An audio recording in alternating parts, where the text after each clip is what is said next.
I think Euphoria is done. This was the third season. I think this might have been the kind of last cap season. it off. Some of the main actors like Zendaya, Jacob Elordi, and Sydney Sweeney. I mean, Let's connect with you. For Euphoria, was your character Armenian? not from the beginning. We kind of like, hey, what's your background? I said, I'm Armenian, and I think that somehow kind of shaped it. I was drinking Armenian coffee with Armenian coffee cups. That was never written that way. You kind of push back on it, and you guys get into an argument. He said, bring me everyone. He screamed, everyone! Everybody was like, what the fuck just happened? Okay, this is getting intense. How did you choose acting? I mean, talk about mobster. They literally ran into, a convention where there was women, men, and children naked, and that's what happened. They got tackled and arrested. Because you sit down and Jacob will be brought to you. Even though you're sitting down, but you have the power. He's like, you're not going to let him sit down and be your equal. You're a modern-day Armenian James Gandolfini. I take that as a compliment.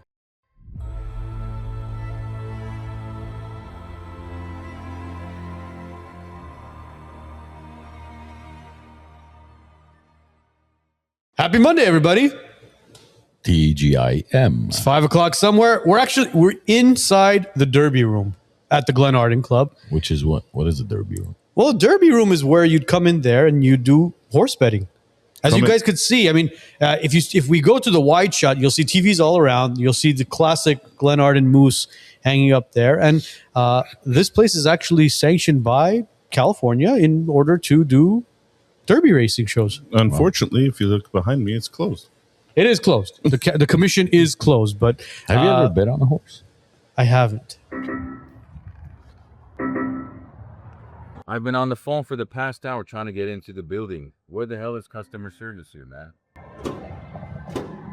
If you've got anger issues, try seeing a therapist. And if you've been hit by a car, call Alex Magardichian.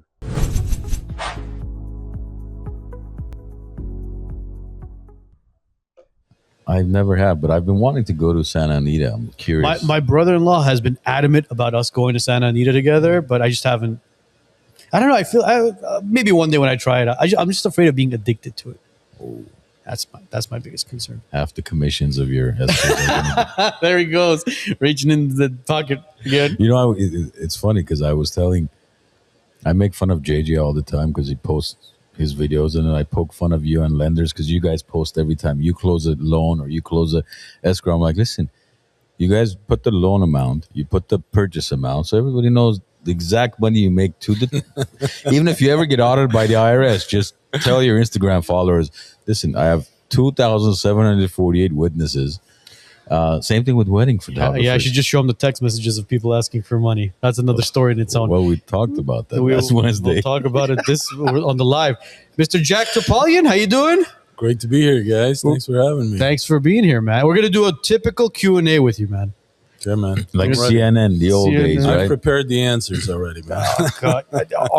Aren't again, I don't mean to bash anybody, but I think those are the interviews where not a lot of people show too much interest in it. And by people, I mean the viewership. Mm-hmm. It's kind of like, okay, so who is Jack Topalian? Are we going to get the same Q&A answers? Where are you from?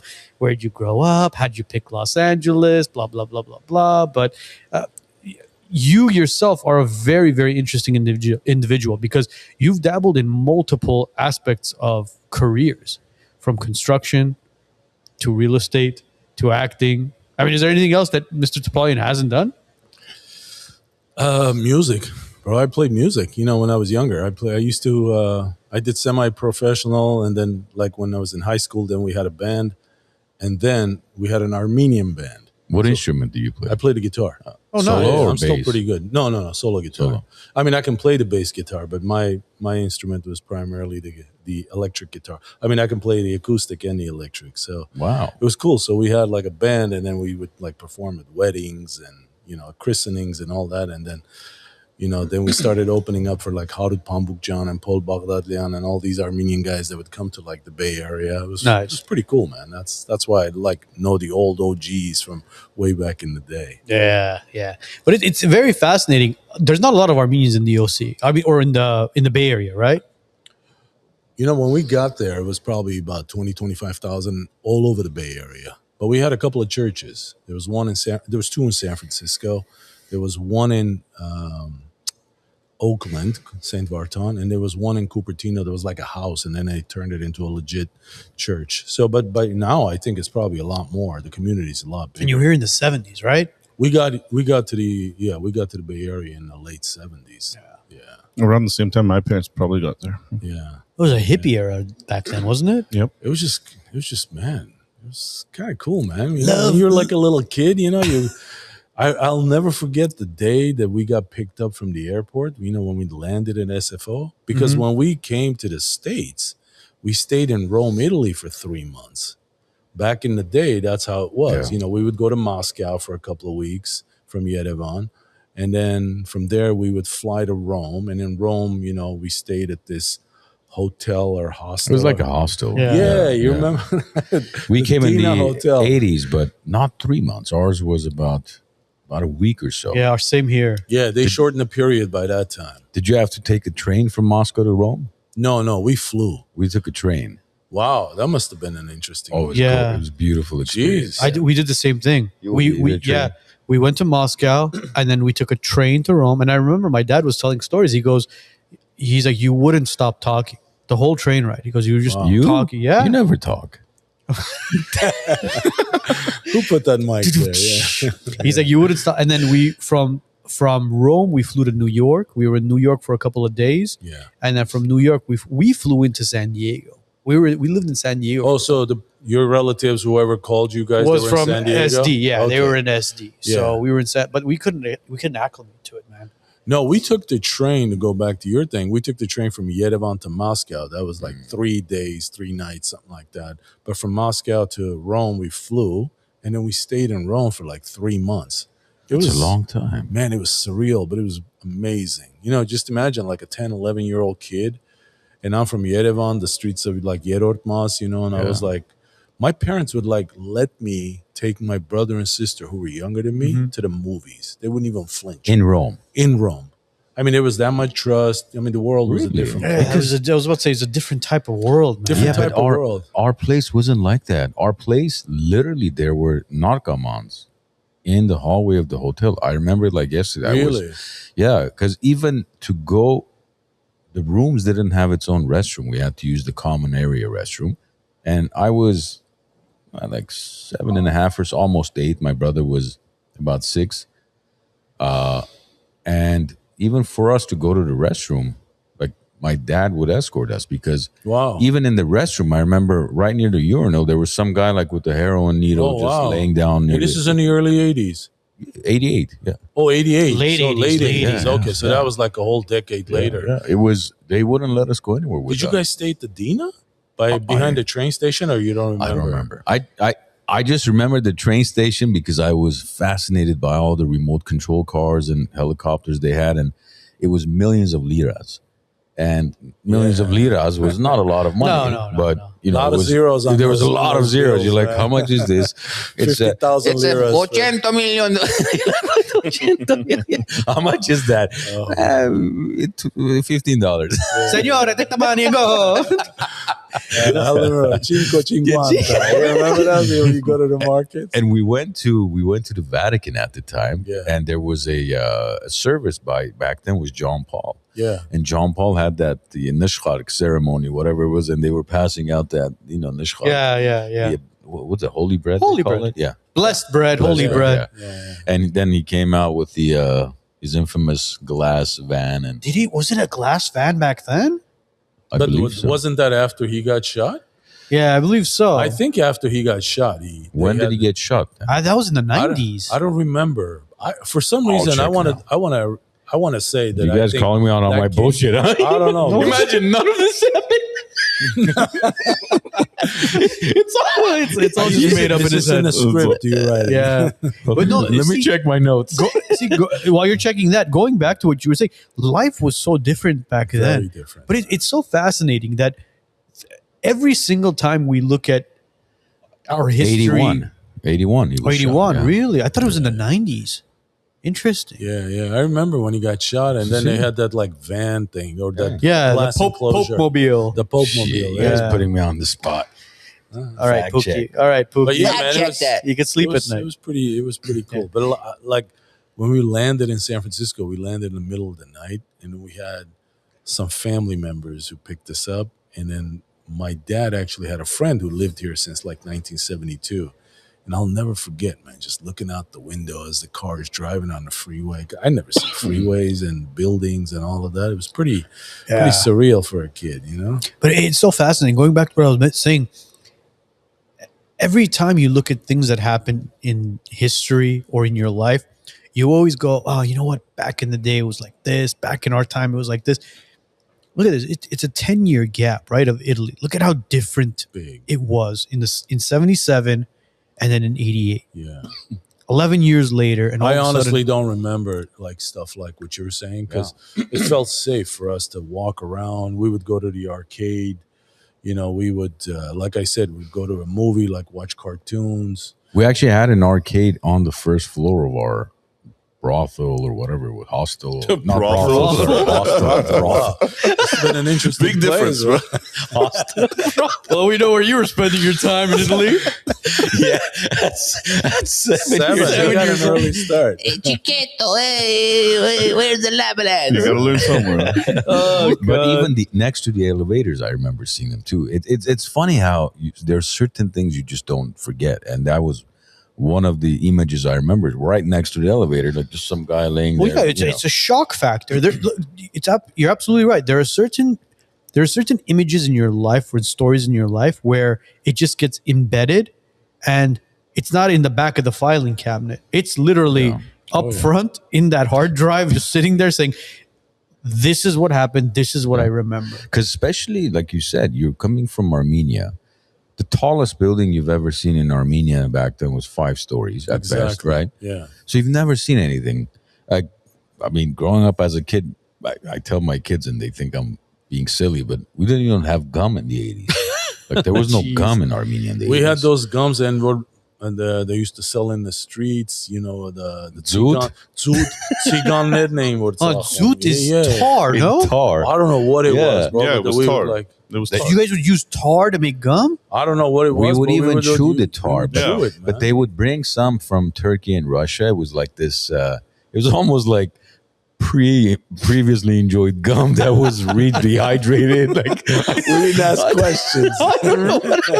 And then plus because there was so little of it, when you chewed it, you were done. You would put it behind the TV, the big ball. That's right.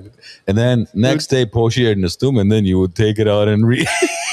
It stayed warm behind the TV. Huh? Now after 5 minutes, I got to throw out my gum. Back then, we would chew that thing for like 3 weeks. We would literally like stick it in our refrigerator, and it would be like really hard. And then you go back to it and start chewing like it's an ice cube. That's so crazy, We man. get like multiple uses out of it, bro. But see, look at how much we cherished the smallest thing back Crazy. then. Gum, you know what I mean? It's just like the most simplest thing where you walk into a supermarket as you're checking out, there's like every single flavor from like You don't know blueberry, which one to mint. get. Yeah, Yeah, you're just yeah, like, God, which one of these won't cause cancer? Oh, aspartame. Yeah, aspartame. I know, Oh bro. man, but it was such a simpler life back then.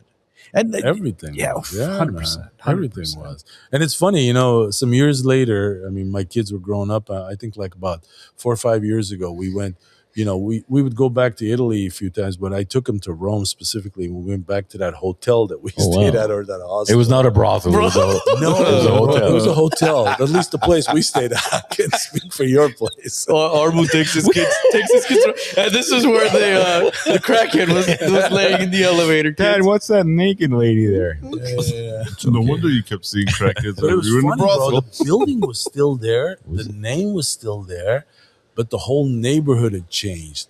There used to be like this little market across the street, you know, where like my mom and dad would do some shopping. Yeah. But now it's like a row of like cafes and restaurants. It was pretty surreal, you know, because like going back there after all those years, and then with my kids, and we're just sitting there having like lunch and looking at this thing. I got some cool photos of it. But like you said, man, the things you remember all of a sudden, right? It just comes back. 100%. Yeah. So I have a crazy story, but I don't know if I've told you guys the story, but on the train ride, so what I was very attached to my dad. Like I knew exactly where he was at any given point. Right. So on the train, as we make a stop.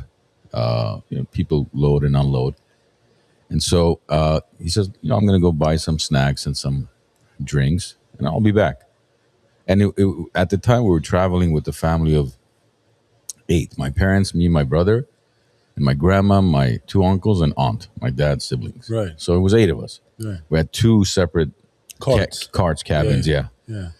And so as I'm sitting there, my dad walks out. He goes to buy some stuff, and I could see him. He goes to the convenience store, whatever it was.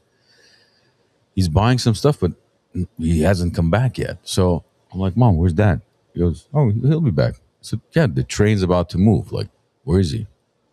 She's like, don't worry, your dad, he knows what he's doing. So I'm paying attention. I don't see him, and the train starts moving. So I look around, and I'm like, shit, well, what am I supposed to do? And I see this red thing, this red metal bar, and it says emergency. Okay. Now, I don't know how to read English. I just assume it says something important because it's red. So Push the red button. no, so I jump on the bunk bed, on the second bed, and I jump on that metal thing. I pull it down and stop the train. And I stopped the train, and I noticed my dad's running towards the train. So he was late getting on the train. I mean, if he didn't make it, he would cause a whole lot of mess because we had to get off on the next station for him. What country were you in at this time? This was between the transition of Moscow and Italy. Right. So you were like in I have Poland. You're probably I don't know exactly. one of those Eastern European countries. But yeah, it would have created a mess. I mean, him catching up to us and whatnot. Language barrier and all. But it's interesting. See that even I remember exactly the bed, like that, red metal emergency bar that I jumped and hung on to bring it down to lower it and stop the train. It's crazy. Like Arno says, there's certain memories that never leave you. Yeah. Especially when you were a kid, and certain things like that just kind of leave an impact. Yeah. Like going back to the train, on a train ride from Yerevan to Moscow, they had the upper and lower bunk, right? Mm-hmm. And I was sleeping on the upper bunk, and the train moved. And the next thing I know, my cousin Georg, who lives in Yerevan now, but he came with us to Moscow to help us with the whole thing. Man, the train moved, and I fell from the top bunk. I swear to God, I came flying, and then he caught me like this. Spider-Man reflexes. Bro, he just happened to be standing right there, and I just fell into his arms. It was surreal, man. I mean, now that I think about it. And you were what? 10, I was like 10, 11. Yeah. I think it's these stories you just keep kind of obviously being embedded into your brain and you remembering the stories, your mind. I think it's the fact that you continuously tell these stories where it just continues to just kind of linger there and becomes like a really pleasant memory. Yeah. Even though it might be a very difficult time or a dark time in your life, it still becomes some sort of like pleasant memory where you just are here, you're alive, you're well, you're healthy, but you're telling this story, this journey of your life that you went through. I totally agree with you on that. Imagine if we actually had some pictures or videos of it, because that's the one thing I don't like about our childhood is, I mean, I guess you may have a similar experiences. Like, for example, my kids are into sports, right? As I was through my teenage years and all that. But I don't have a single photo of me with a basketball or a soccer ball or don't remind me of that. They're like, Dad, can you show me something? I'm like, I don't have a single like. Were yours taken and you don't have it, or? Our parents didn't come to basketball and take pictures of us like we do. I think he's right. I don't think they. I remember I played soccer when I was in school, but the one I have is like from the high school photos. Like you took a team photo picture. Yeah. You're right. I don't have like zero pictures, zero anything. So disposable cameras weren't readily available, right, in that part of the region. No, I'm talking about here. Or even here. I mean, there was Polaroid. You still had the cameras. You had to develop. It would take a week, the film, and then it became 24 hours. Yeah. But I don't have a single photo to show my kids that, Papa actually played sports a long time ago. Dude, when you say photos, so when we were coming to the States, we came with 3 suitcases. 2 of the suitcases were full of clothing. One of the suitcases were filled with our family's personal photos. And I'm talking about my father's childhood, Oh wow. my mom's childhood, my brother's, my childhood. All of our So photos just were the there. one suitcase was just that. It was just photo. Obviously, there was still clothing Right, and stuff, right, but majority of our photos, if not majority, our family photos were all in that suitcase. We land in New York. Yeah. First suitcase, second suitcase. Where's the third? We lost it. The We photos. lost it. The photos. Oh man. My dad was heartbroken. My mom heartbroken. He was like, "Take these other suitcases and whatever you want, just give me that one suitcase back." Yeah. So Basically- they had it, or No, it was- just got lost. Oh, it got lost. It got lost. I mean, look, you're talking about 1988. Yeah. There is no tracking Yeah. Like where or did it customer go? Nobody have an service. AirTag? Right. No, no, No AirTags, no. right. But Full Apple, right? it's like, for example, my brother's 6 years older than me. His childhood photos begin at the 14? age, yeah, literally. They put him in diapers at the again. age of 10. His photos begin at 10. My photos begin at 3. So But there was another thing back then. I think now I remember, as far as why we don't have pictures from Armenia as much as, I don't know if it was a rumor or there was any truth to it, a myth. But back then, even when you were moving here, they were like, listen, don't take any photos. They may, during communist times and all this Soviet Union and all that, you may run into issues. So a lot of families left a lot of their albums back in Armenia as well during that. really, Yeah. see, I hadn't heard that. Some of it might have been. I mean, I know we have a lot of photos, but again, it's just maybe grandparents, like a wedding or whatever, like here and there, just spot stuff. But yeah, man, when we came, it was even tougher than in 88. Yeah. I don't know when you guys came, but in 88. But in 77, it was like really bad. I mean, my dad literally like had to probably bribe a whole bunch of people. And, in order for us to be able Easily, to get out. easily. In order for us to be, because it was still Soviet Union. I think in 88, it was Soviet. Was it still Soviet? 91, When did the perestroika? 91. 91. Okay. 91. Yeah. But in 77, I remember, man, it was like my dad had to. I mean, look, Because in 80, 70, end of 79 was the last. Because my aunt came in 79. That was that big wave, Yeah, right? and we were supposed to come in 79, and then right around that time, my dad met my mom and so on. And so there were some issues with her paperwork being, put into the whole family package. And then 80, they closed it down for about 8 years, Right. 7 or 8 years. Then they slowly started opening it up. And yeah, Reagan was the one that basically opened up the big floodgates. the 130, I remember the that. 134. Yeah. Where your relatives literally had to be responsible for you. Yeah. Literally. They're still responsible for me. They're my IHSS provider. It's crazy. See, during the Soviet era, it was so different. Like we're from Gyumri, from Leninagan, Okay. and obviously there was a big Spitak earthquake that took place in Sure. '88. We were the only ones here from my father's side. Everybody else, my uncles, my grandma, my cousins, they were all in Leninagan at the time. Gyumri. Earthquake takes place. My dad comes home from work, and the neighbor in San Diego goes, "Oh, did you see what's happening to your country? This man just came home from work. He's like, what are you talking about? What's happening in my country?" "Well, there's a big earthquake." Turns the TV on, sees there's an earthquake that took place in Leninagan, where we're from. My dad turns white. Of course, bro. And communication there's no cell phones. Landlines are gone. He called my uncle in Abovian and had him go to Leninagan, pick up all of his siblings, my cousins, his mom, and said, "I need you to drive them to the post office in Yerevan. I need to hear every single one of their voices to make sure they're okay." And was everybody in? Thank God. Yeah. They Thank were all God. accounted for. Yeah, Wow. thank God. Yeah. But it shows you how blessed we are nowadays, where you could unfortunately pick up this thing Yeah. FaceTime and FaceTime the somebody spot. in Armenia on the spot. on the spot. Yeah. On the spot. It's crazy. It's crazy. man. Remember back in the day when we used to get phone calls from America?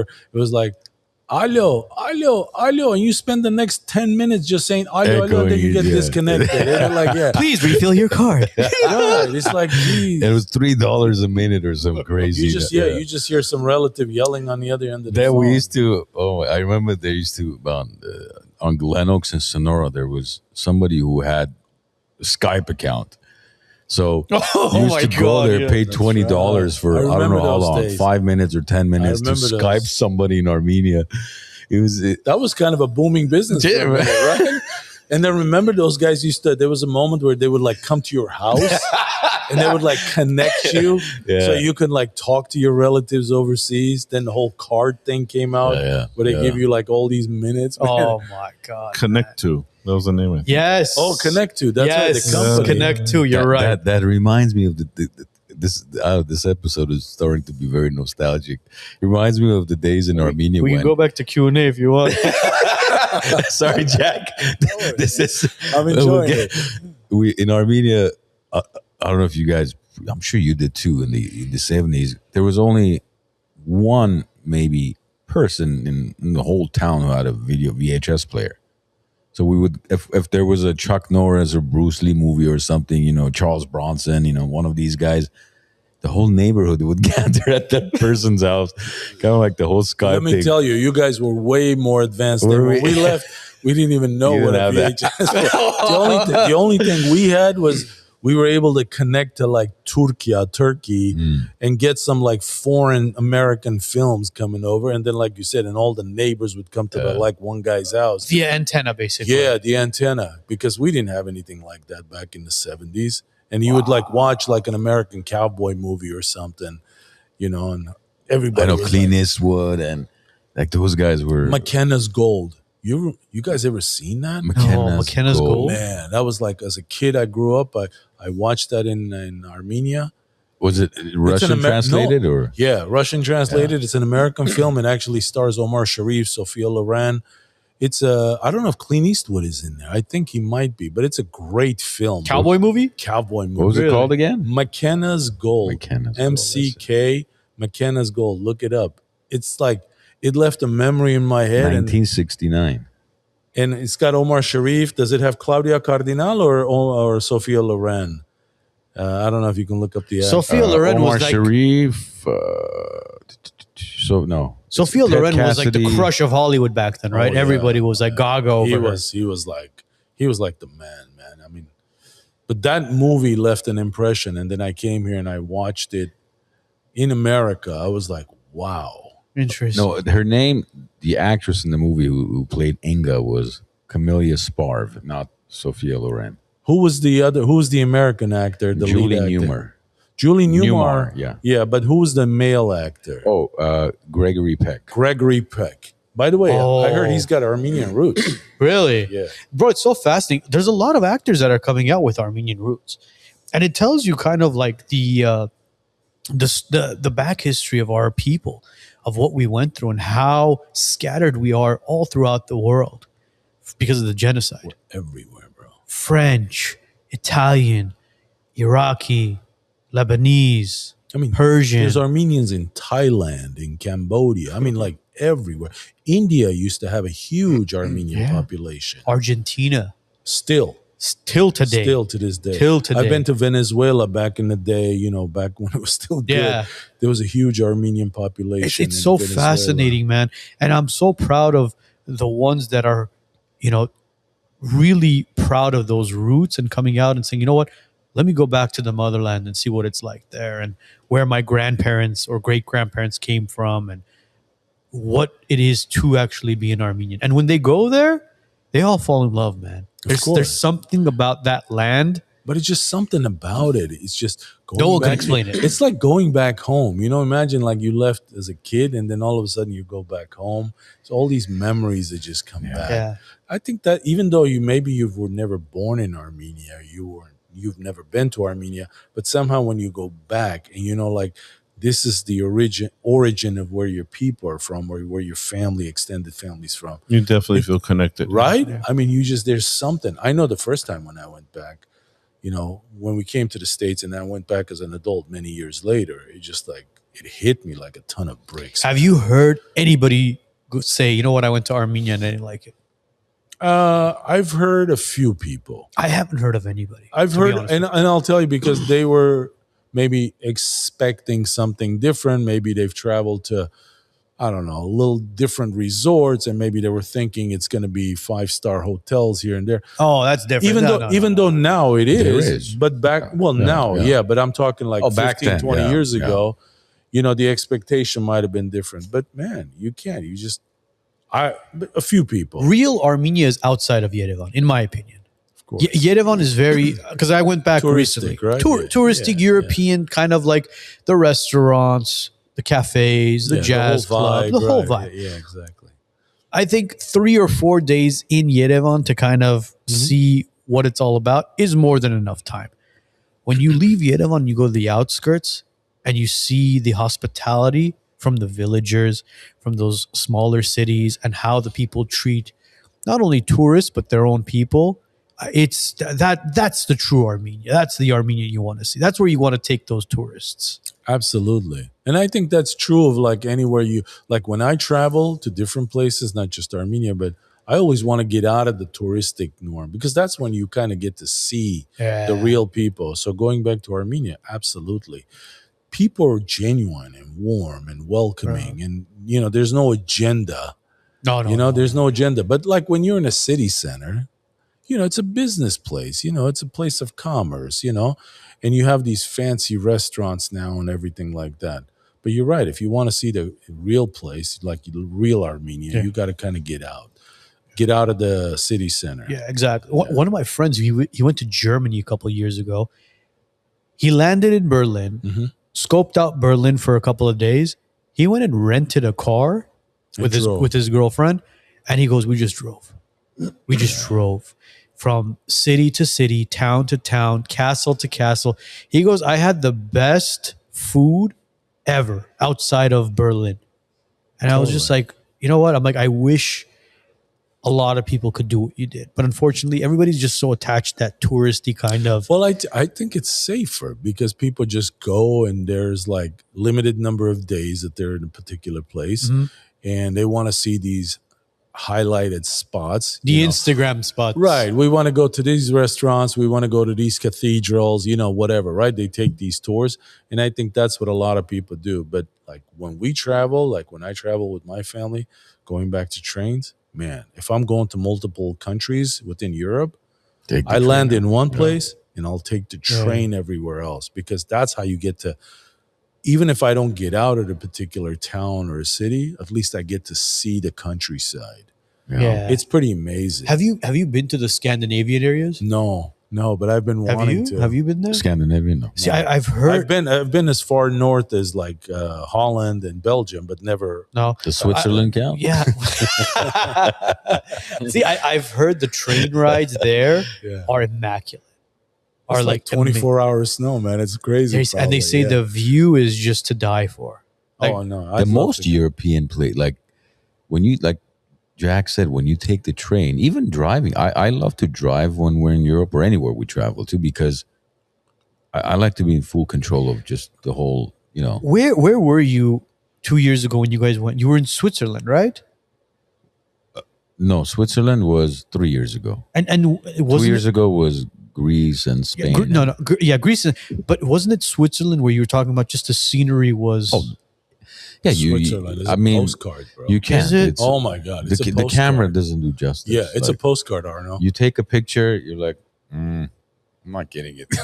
You can't. Really? You can't. I mean, you gotta like sit there and just absorb it. It's like unreal, bro, and it's so clean. Yeah, I've never seen a country that clean. See, right? Norway was playing Brazil the other day, right? Right. And my wife and I, we've been husband and wife. We sit there and we watch almost every game. And she goes, "What does Norway look like? Is it beautiful?" I'm like, "Oh, it's beautiful. Are you kidding me?" I'm like, "I've seen photos of Norway and just off of the coast, the castles, those Nordic kind of structures and buildings." And she's like, "Oh, I would love to see what it looks like." And I Google it, and I'm like, and I paused for a second, and I look at it, and I go, "Holy shit, man, this is beautiful."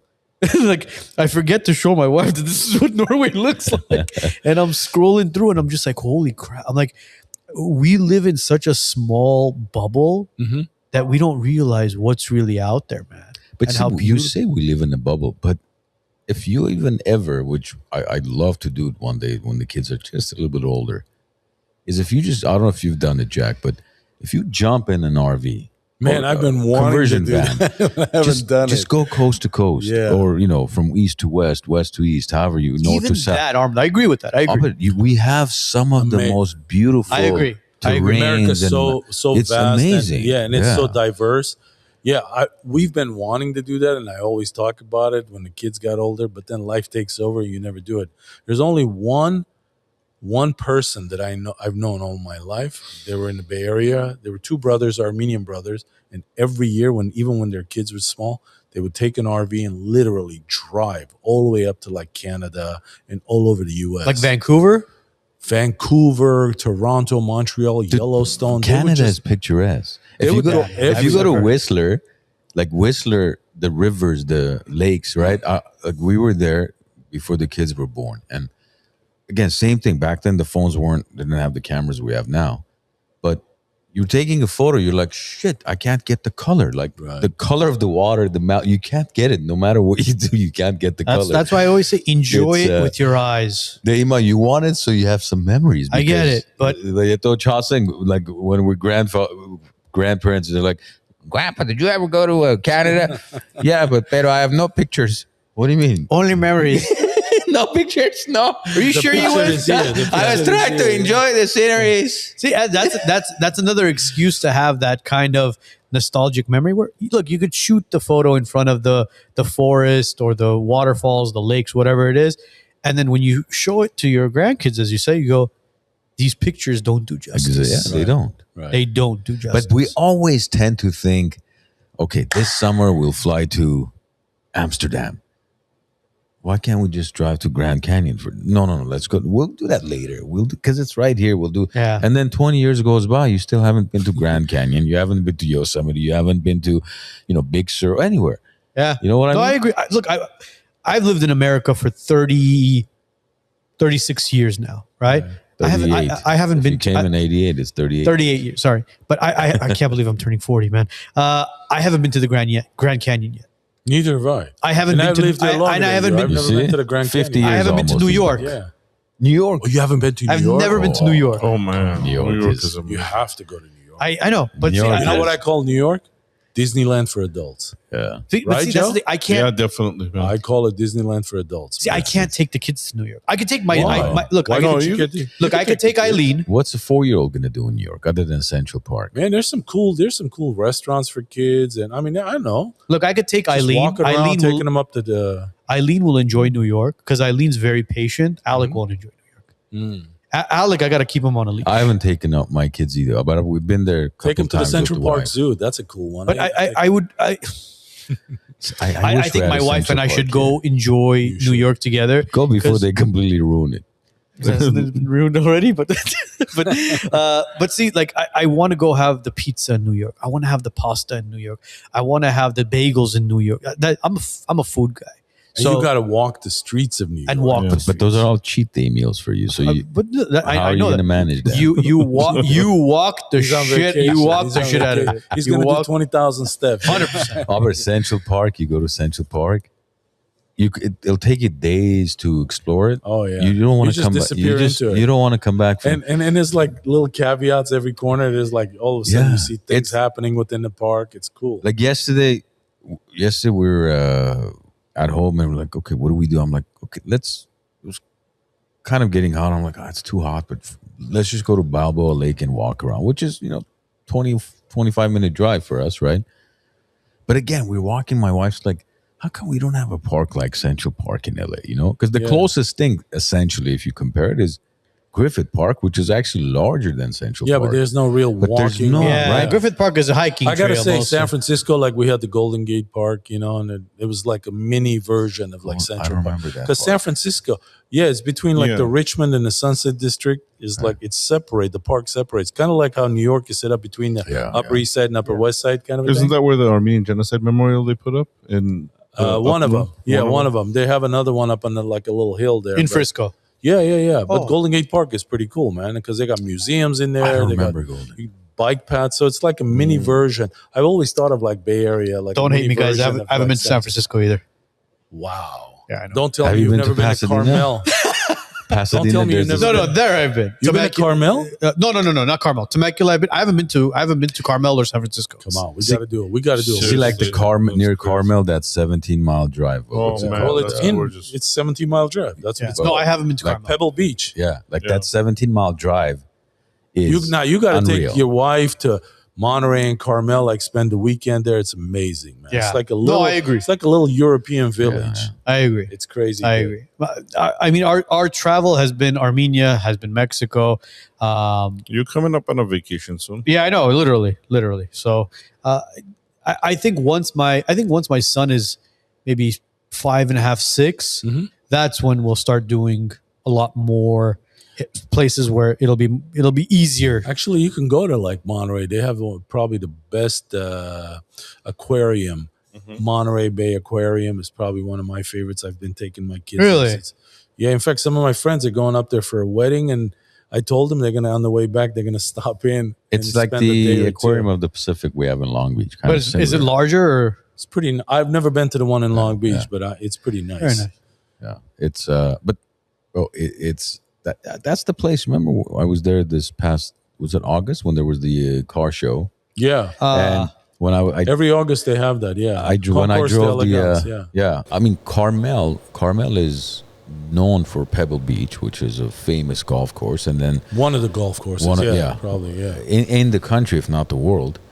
And then you've got the car event every year, which is Concours d'Elegance. Yeah. is it considered the largest? They Or- have the nicest collection Yeah. of like classic and one of a kind cars. So it's a car show, basically. Yeah, right? but it happens All over every the city. year. oh, Only in August. Yeah. The month of August is when it happens. So but is you're it like a driving- weekend thing or it's like the whole month? The whole month. No shit. You're really? driving through, let's say, and then there'll be an area near a hotel where you may have Lamborghini showroom there.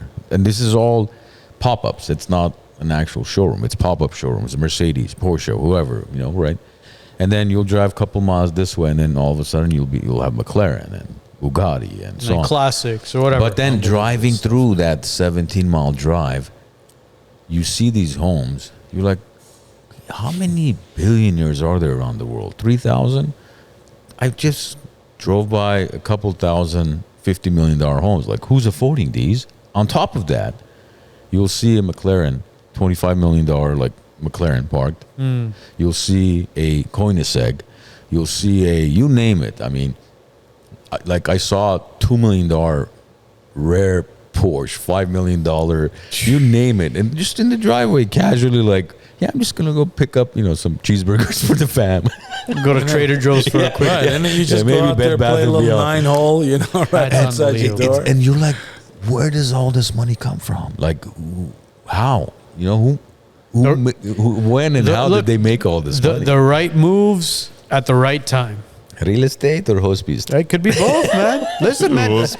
Jack could vouch for it. I truly still do believe that real estate is probably the smartest and safest way to build generational wealth in this I country. think so, and I think most largest percentage of like wealthy people in America are probably have become wealthy from real estate. Yeah, generational Yeah, wealth. So generational. just constantly passing it down.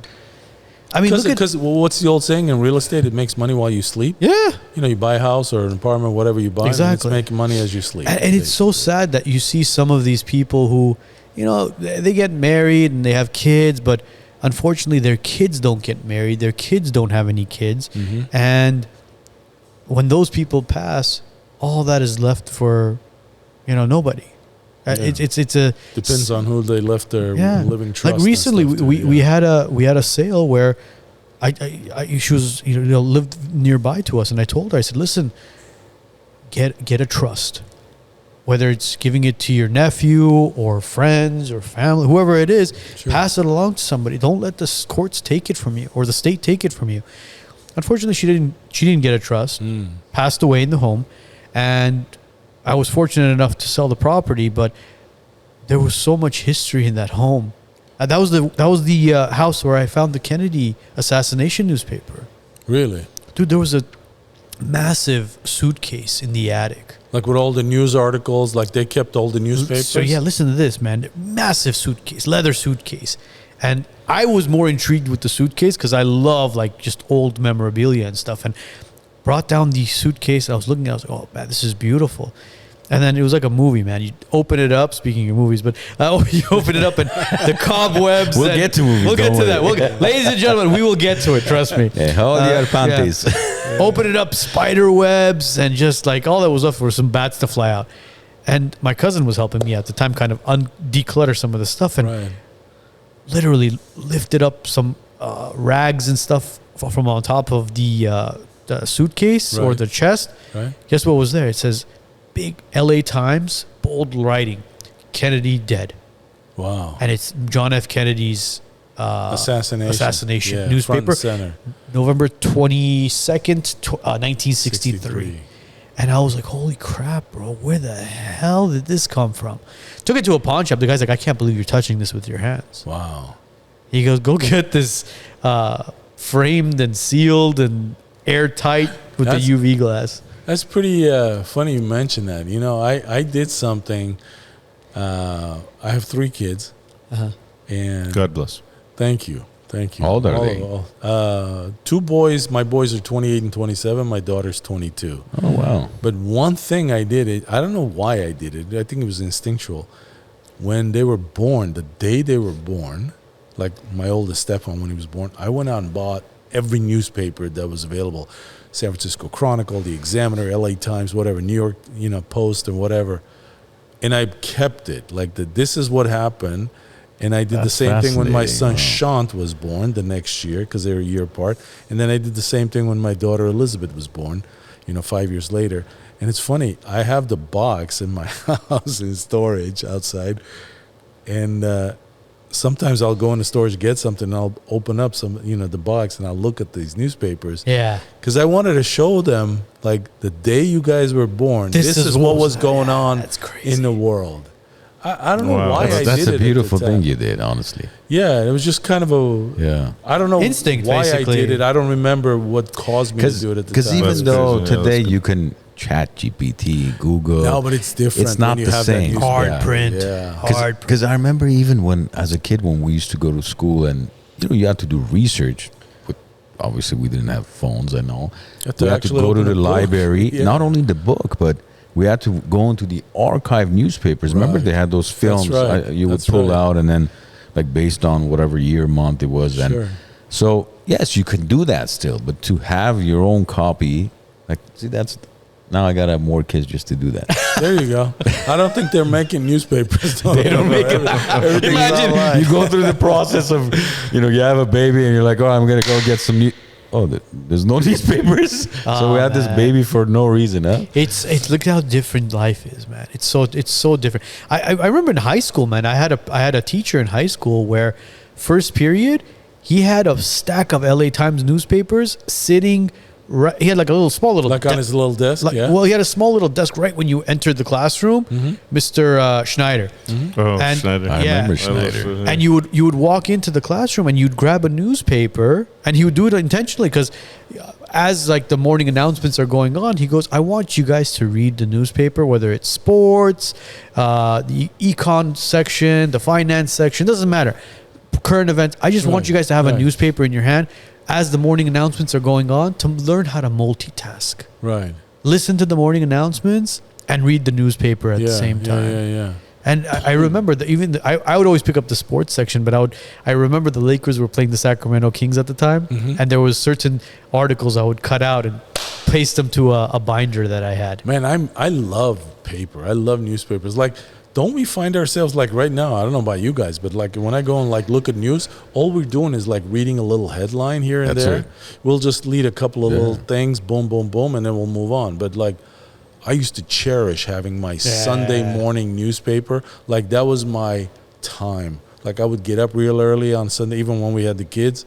I'd get up, make myself a cup of coffee, get my Sunday paper, which was like that thick, right? But you could still get it though. Can you? Yeah, because when I was running my senior facility, a couple seniors had asked me, So I was signed up to LA Times and all that. Oh, they actually send you a physical, yeah, like, Well, they still have newspapers. But I don't know. physical I don't know if newspapers. I don't know if I have the patience at this point to just sit there, because I think we were like in a different mindset. you're programmed differently now. Because I would sit there for like literally for a good couple of hours, like you said, read the headlines and then get into sports and then get into real estate and get Yeah. into like arts and whatever, right? Read about the movie reviews, because that was kind of a cool thing too. I think it's I don't want to say just California life, but I think it's that LA life where we're so on the go with everything. We want that quick kind of dopamine hit where you read an article or a headline and you'll glance through the first couple of paragraphs. All right, next. But then, next. It's but so then you easily don't know any accessible. details about it. No, of though. course not, but that's what we've been reprogrammed Yeah, to but that's do. all We've become. misinformation you get. Yeah, Nice, that's but- all they want us to capture. Yeah, it's a reprogramming, bro. That's what it is. We were talking about this Wednesday, you know, our weekly guys gathering, and we're like, man, we miss the days when we used to, you know, sit on the toilet and read the back of the air freshener, right? Or the Sears shampoo. magazine. You're reading the instructions in Reader's 4 languages. Digest, bro. Yeah, it's like l'orange s'il vous plaît, oh, let's read the English version. It was like half a That's paragraph. pretty cool. It could keep you busy for 7 minutes, and then Sports Illustrator. then Business Week. Now you're reading Business Week. So every week I would finish Business Week because I would get it weekly. Right. And at the time, I swear, any company, anything you wanted to ask me, I knew everything about every company out there that was published in Business Week. Now, if you text me, you're like, Armand, we'll see you tomorrow at 1:30. And you're like, what did I text you? I don't know. Hold on, let me check. And then, sorry. But back then, the whole Business Week magazine, I could pretty much summarize it. Yeah, for but you. now we're overloaded with so much information. We can only absorb so much. So what we end up doing is we don't go into the details anymore. Now we're just kind of capturing those highlights only. Give me the details. That's Yeah. all I want. We're looking at it at the details? 30,000 foot level right now. You know, we're just Yeah. boom, boom, boom, boom, just the headlines. But That's all we're getting. But then you don't know anything about anything because you know 18 things that took place, but then you don't know the details. You don't know anything about any of them. You You're don't just know the like, details. did you hear? Yeah, there was an earthquake. What happened? I don't know. I think 150 people or 2 million people died. So what do you Which mean? one is it? 150 or 2 million people? Like which one was it? Nobody knows because we just saw major earthquake, and then we're like, we read 150 somewhere, but I think that was related to, you know, number of people with COVID. And then you're like, and then 2 million people. No, it was actually 6 million people. You're like, no, 6 million people died during the earthquake. No, that was not the earthquake. You know, it's like all of a Yeah, sudden. but you see what's happened is like investigative journalism now has been replaced by blogging. yeah. You know, we're back in it, like, you know, there are movies and stories about it, right? Investigative journalists, you know, like they would pick a subject, you know, like say police corruption or corruption at the city hall or whatever the Yeah. case may be, right? And they would like dive deep Yeah. and go in and they would interview people and they would like write articles, you know, like this week this comes out and then part 2 comes out next week. Nowadays it's not like that. Now it's just blogs, you know? Yeah. You know what I Because think is people's attention span, is very short and limited. big time, huge. It's changed drastically, especially with the Instagram stories and the TikTok kind of Absolutely. stories, where it's like if I don't get that dopamine hit within 15 seconds or 5 seconds, I'm scrolling. I'm gone. I'm gone. News has become who, what, why, where. Who was it? Why? Where? And then if you're very, very, very interested as to knowing the details, then you'll say, okay, how?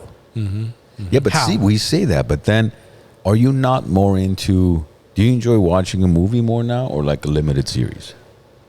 Both. Depends on, it depends on. Both. See, like for me, I truly enjoy a short series more than a movie because I feel like it's just a little more detail and I'm No truly doubt, because they have developing whatever, and- 6 or 8 or Yeah. 10 episodes to show you the whole story, where a movie usually is 2 hours or Right, so. yeah.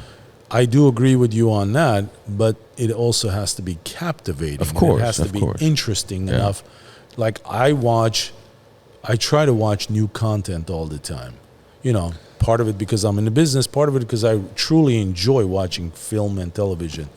But a lot of the stuff that's on there now, man, I can't get past 30 minutes. Exactly. It just doesn't grab me. There's nothing interesting about it. I'm not relating to the characters or the storyline, so I move on. So if that thing is like 10 episodes, I am not going to go through 10 episodes, you know? No, unless you're captivated. Unless you're captivated. Of course. Like today, it was funny.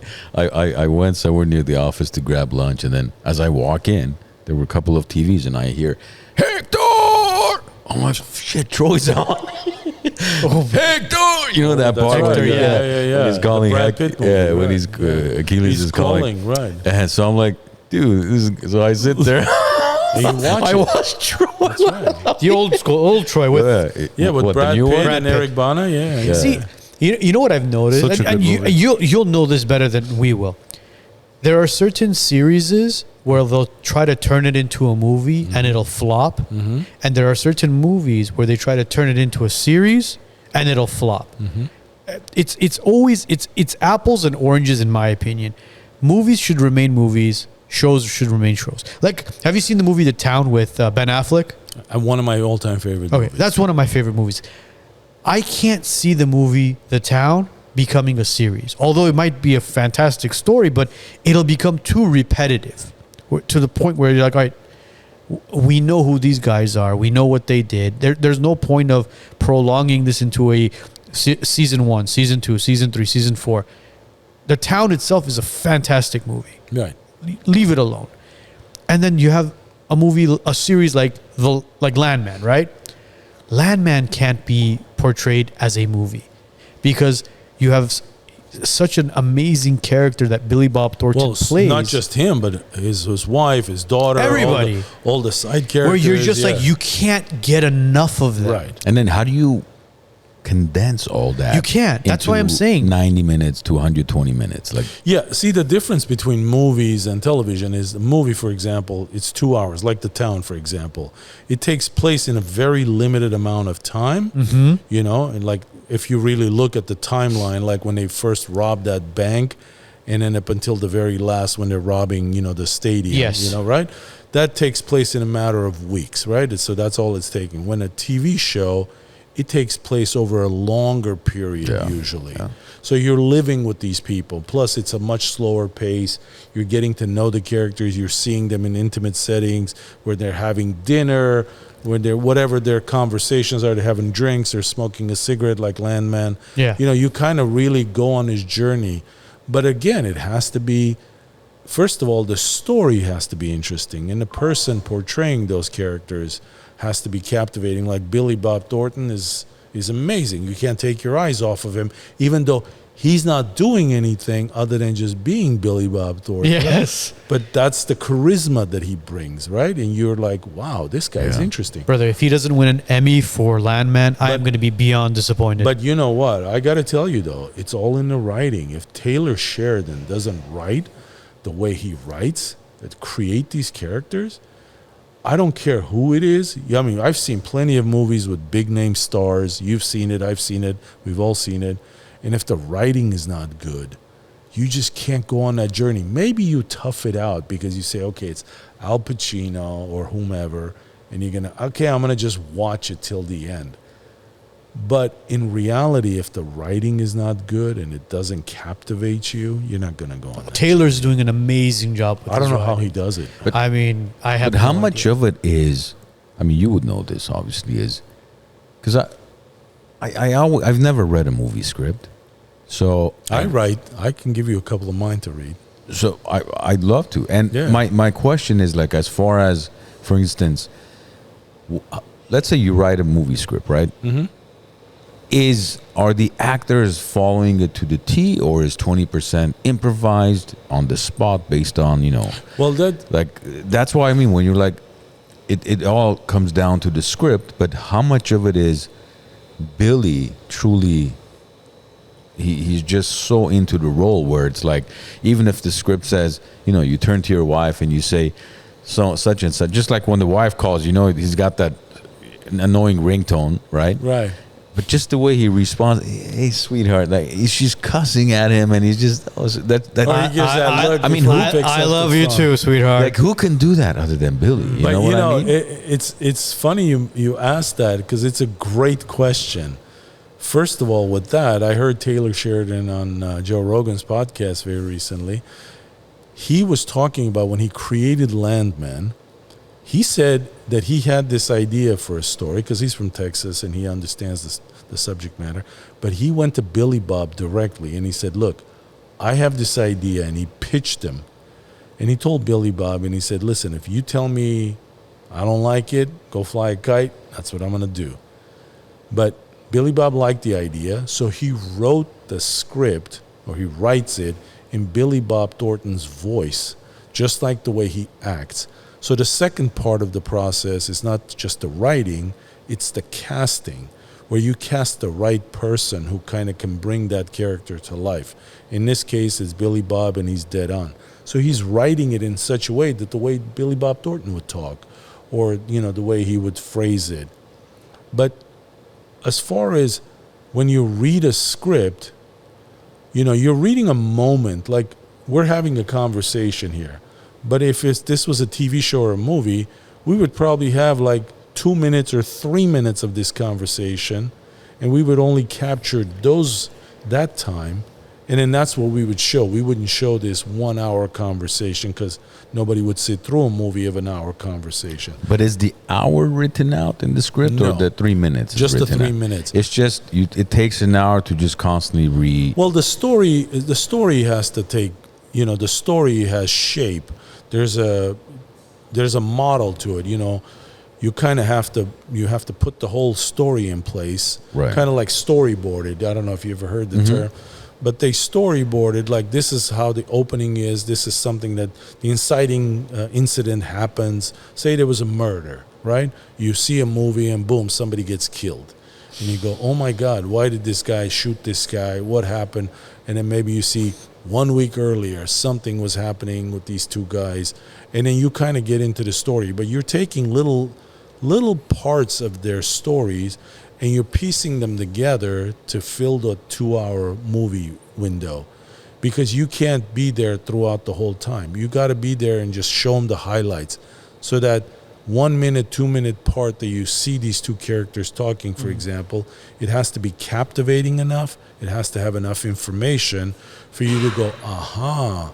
And then when you see the next scene, it somehow ties into the next scene, and so forth and so on. But the whole thing is already written out in the script, no? Absolutely. Yeah. And then there's descriptive language, there's settings. Like I write scripts. I'm not a Taylor Sheridan, but I obviously love writing scripts. I have stories. And in some of it you make up. Some of it is based on true events. Some of it is, things that you make up. But technology should move your business forward, not hold it back. At Titan Elite IT Services and Consulting, we make sure it does. Our clients don't wait days for help. They get real-time answers, fast resolutions, and dedicated support, both on-site and remote. From Los Angeles to Orange and Ventura counties, our coverage is local, statewide, and nationwide. When you need us, we're already on the way. We're not just an MSP. We build with you, from cloud migration to security, to every endpoint in your network. At Titan Elite, we don't just solve problems, we prevent them from happening. We become a part of your team and we grow with you. Titan Elite IT Services and Consulting. Strategic, scalable, trusted, and always on. Are you looking for a place to kick back and celebrate? Well, the Glen Arden Club has got you covered. Upstairs, you got a private lounge with a cigar room. Downstairs, you got the Moose Den, where you can have cocktails and private events. Hey, are you even hungry? They got an outside pizzeria serving one of the best pizzas in town. If you're interested in becoming a member with the Glen Arden Club or booking an event, contact the WiseNuts. We'll connect you to the boys at the Glen Arden, and you could become a member here or host your next gathering. You have to create a vision. Like if I was doing a setting set in this place, I would describe the setting. You know, as I walked in through the door, I saw television screens up above. I saw, you know, oak paneling, wood, and there were 3 chairs, and there were these 3 gentlemen seated across from one another. So you're kind of setting up the scene in the descriptive language, and then you go into the dialogue, not from the beginning, but you pick it up like mid-dialogue. Yeah. Where one guy is telling the other guy, listen, if you don't bring me back my money, this is what's... You don't know what happened before, but you already know, okay, this is getting intense. There's a backstory behind it. Or you There's a show up at the wedding.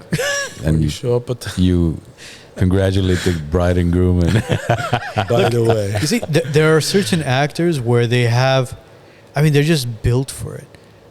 When Christopher Nolan wrote the Batman series, I think the second one, The Dark Knight, where Heath Ledger played the Joker, in my opinion, I think the greatest Joker of all time. Amazing. There's a scene where the Joker crashes the mobsters. He crashes the party that Bruce Wayne. Oh, that one. That scene. So that scene was written very differently, and Christopher Nolan allowed Heath Ledger to kind of do his thing. Yeah, yeah. So that scene where he shoots the gun in the air and he's asking, you know, where is Harvey Dent? And he's walking through asking people with, you know, pointing the gun, grabbing the champagne, and that's all improvised. And Christopher Nolan let him do his thing. In fact, the scene where he grabs, I forgot what the actress's name was, but when he grabs her face, that's all improvised as well. Or Maggie Gyllenhaal. Yeah, Maggie Gyllenhaal. Or Gary Oldman, right? Where he played in The Professional, right? Or is it The Professional? Yeah, The he's Professional. in The Professional. So when John Reno. Yes, when they did the scenes or when they did rehearsals where they asked, bring me everyone. He would whisper to people saying, everyone. Who do you want me to bring? Everyone. He would whisper it. But when they started filming, you know what he did? He said, bring me everyone. And the guy responds with, who? He screamed, everyone, to get the reaction. And he goes, everybody, the director was like, everybody was like, what the fuck just happened? And he's like, cut. We're using that. So it all depends on the actor as well. Because But it it- was but it real. also- it was real. Yeah, it was a real reaction. No, but it was real. But, you know, certain directors, like I've been fortunate enough to work with, you know, certain directors that give you that kind of leeway. And they're open to listening, or or they'll say, try it a different way. Like if you do something, maybe with the way it's written is not working, but like you said, maybe if you're elevated, Yeah. it works. Well, let's connect with you. For Euphoria, was Yeah. your character Armenian? Not from the beginning. It Not that wasn't? No, because his name was Nassim. Again, it was not written as Armenian. His name was Nassim, but Nas for short, and it just kind of became. And then when Sam Levinson met me, we kind of like, hey, what's your background? I said, I'm Armenian, and I think that somehow kind of shaped it, you know? Oh, so Nassim meaning probably Arab? I would assume. I think Nassim is a Middle Eastern name, Yeah. but non-Armenian name, right? Yeah. Yeah, typically, right. yeah, because I was wondering of that name too. Yeah. Do I have a clip of that? We do have a clip of it. We're actually going to play the clip of you crashing the wedding. If you're okay with that, that is. I'm okay with it. Guys, this is an amazing scene. We want to see, we want you guys to see Mr. Jack Topalian live in action. If you haven't seen Euphoria, this scene alone will literally captivate you. Hey, you know, I've never seen so many flowers in my life. I was just gonna call you back, but everything with the wedding got crazy. I'm trying very hard not to be offended. My invitation must have got lost in the mail. That was probably my fault. I was doing all the invitations. What's your name? Nassim. Nas for short. I'm Cassie. Nice to meet you. Now, but if you don't know who I am, how could you be sorry for not inviting me, huh? Hey, why don't we go talk somewhere privately, you and I? Don't you think it's a little foolish to throw such a lavish party when you owe so many people money?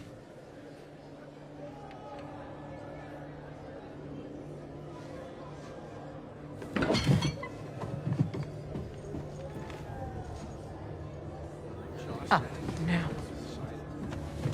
All right, what's that? I just heard Nate owes someone a lot of money. Owes? It's okay. I have the money. You may have the money. I don't have the money. What money?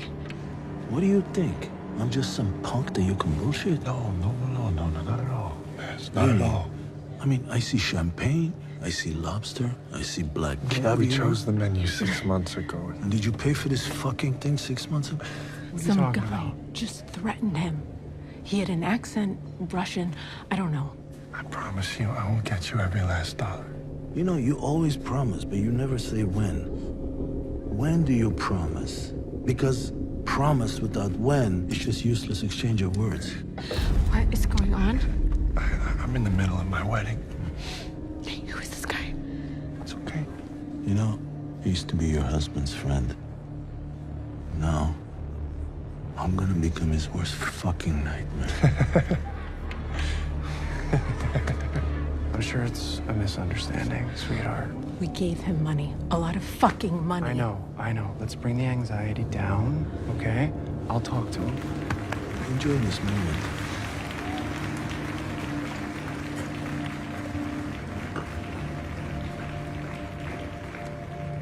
It's okay. It's totally fine.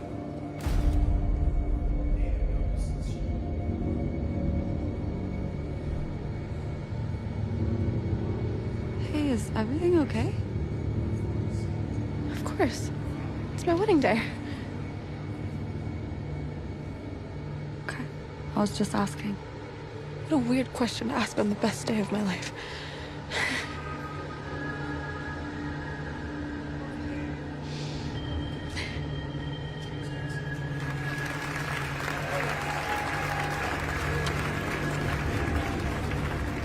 Talk about mobster. You're a modern day Armenian James Gandolfini. I take that as a compliment. Thank you.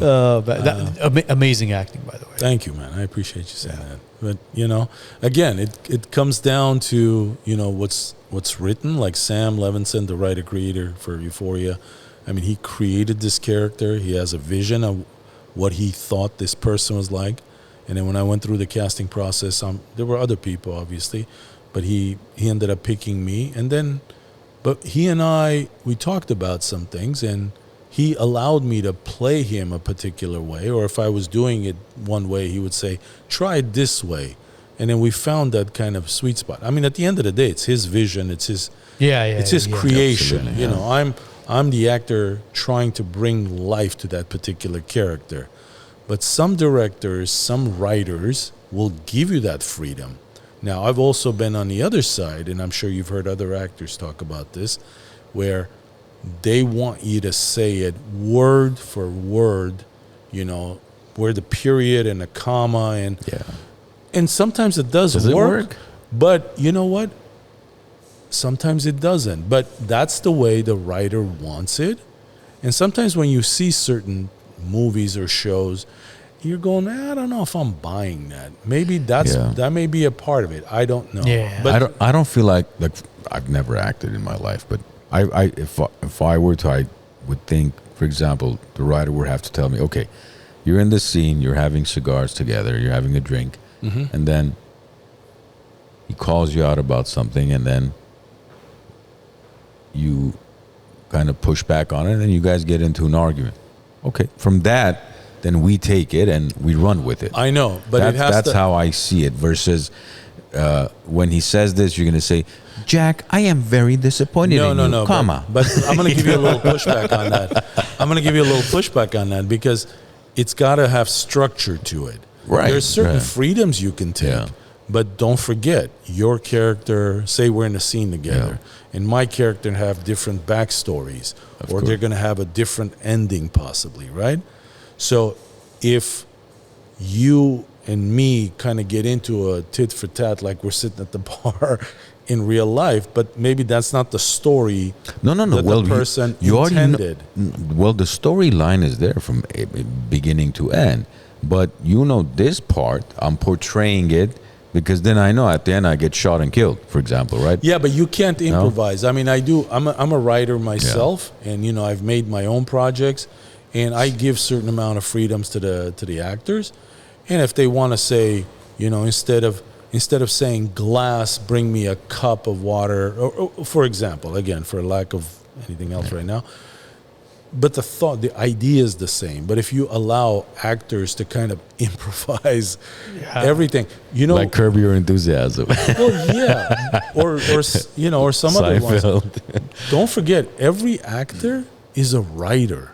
Because as you're acting, they're writing the scene in their head, and if you allow like every actor in whatever you're filming to kind of come up with their own interpretation, you'll never finish that project, and it'll never be what you intended. Because you're the creator, or I'm the creator. Yeah. This is my vision. You know, so maybe you try a few things. I think it comes from the genre as well. Like, for example, with comedy movies, I think there's a lot more freedom to allow the actors to improvise. Like, for example, a Will Ferrell, a Jim Carrey, a Vince Vaughn. You allow those guys to, you know, you give them some sort of freedom to improvise because it's comedy. I've seen so many bloopers of Jim Carrey's and Will Ferrell's where they'll go off script and the actors, his co-stars with him, are in scene, and he's gone off the rails. He's completely off script, and these guys can't hold it in. They just start bursting into laughter, but it's comedy gold. I know, but imagine somebody like Robin Williams, whom we've seen. God rest his soul, one of the greatest of all time. Genius, right? And you see him like on a talk show or whatever, and he just comes up with instant gold, right? But he was a serious actor who could do drama. But imagine like in Chris Nolan's, movie, what's that movie in Alaska with Al Pacino? Insomnia. Yes. Like, that's a very serious role. Imagine letting Robin Williams like improvise. No. It would have just gone off the rails. Yeah. I mean, because this is a very serious subject matter, right? And he has to kind of stay disciplined. Yeah. But I'll give you one example. Like, I work with Denzel Washington. And every time I watch some of his movies, I can already tell, because I know that he comes up with certain scenarios on his own. He creates his own character, but he stays true to the script. Like, next time you watch American Gangster, we've probably all seen it. Of course, all 3.5 hours of it. There's a couple of scenes, just you can tell, and I can tell. I can say probably with 99.9% certainty that it was improvised. There's the scene where one of the guys gets shot at. He has a party in his house, and then he shoots one of his cousin or whoever in the leg, right? I think they were playing cards or something, no? Or they were doing, I don't know. They were exactly. And then later we see like he's trying to like clean out the carpet, and he's talking to his brothers. He's like, I don't want him around. And somebody has a cup over there, and he just hits it. And you can tell by the reaction of the actors, because Denzel was so in character, because he's like, that's what the guy would do. And then we see it also later when he's on one-on-one with Russell Crowe after he's been captured. He's sitting there, and he's trying to bribe Russell Crowe's character.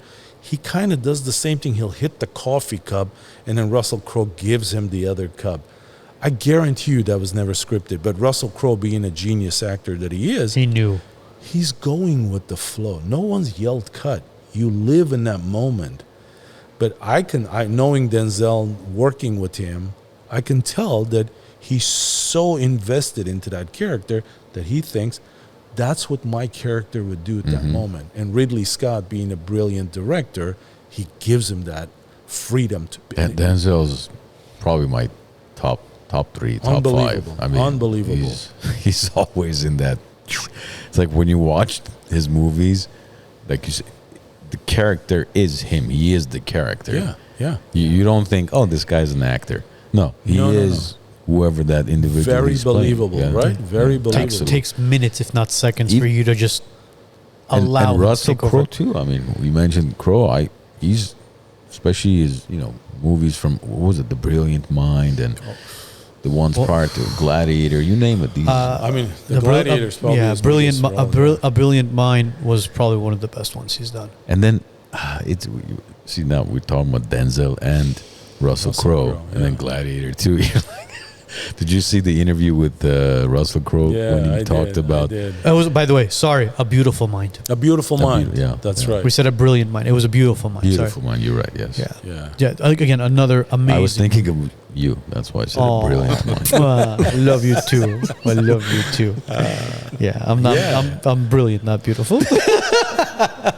You know, it's funny. Russell Crowe and Denzel Washington come different schools of. I've seen interviews with Russell Crowe. They say like, "What method of acting do you use?" He's like, "Just have you a little off topic? Have you seen that video of Russell Crowe in France where he steps out of his hotel room and he tells the guy, and there's basically a bunch of fans waiting for him. So he walks out. He's wearing like this. I think it's like a polo, and he's like, you could see like the sweat underneath his titties, and he stops there. He goes, okay, stop. He goes, I will come to you. If you come to me, I'm gonna tell all of you to like piss off. And then he goes, understood. Everybody just goes, yes, and then he just goes in, starts signing autographs. Like, imagine how much that poor guy has been harassed and bombarded. Where he comes in there, he sets the rules and says, look, this is how it's gonna go. If one of you screws up, I'm gone. Everybody loses.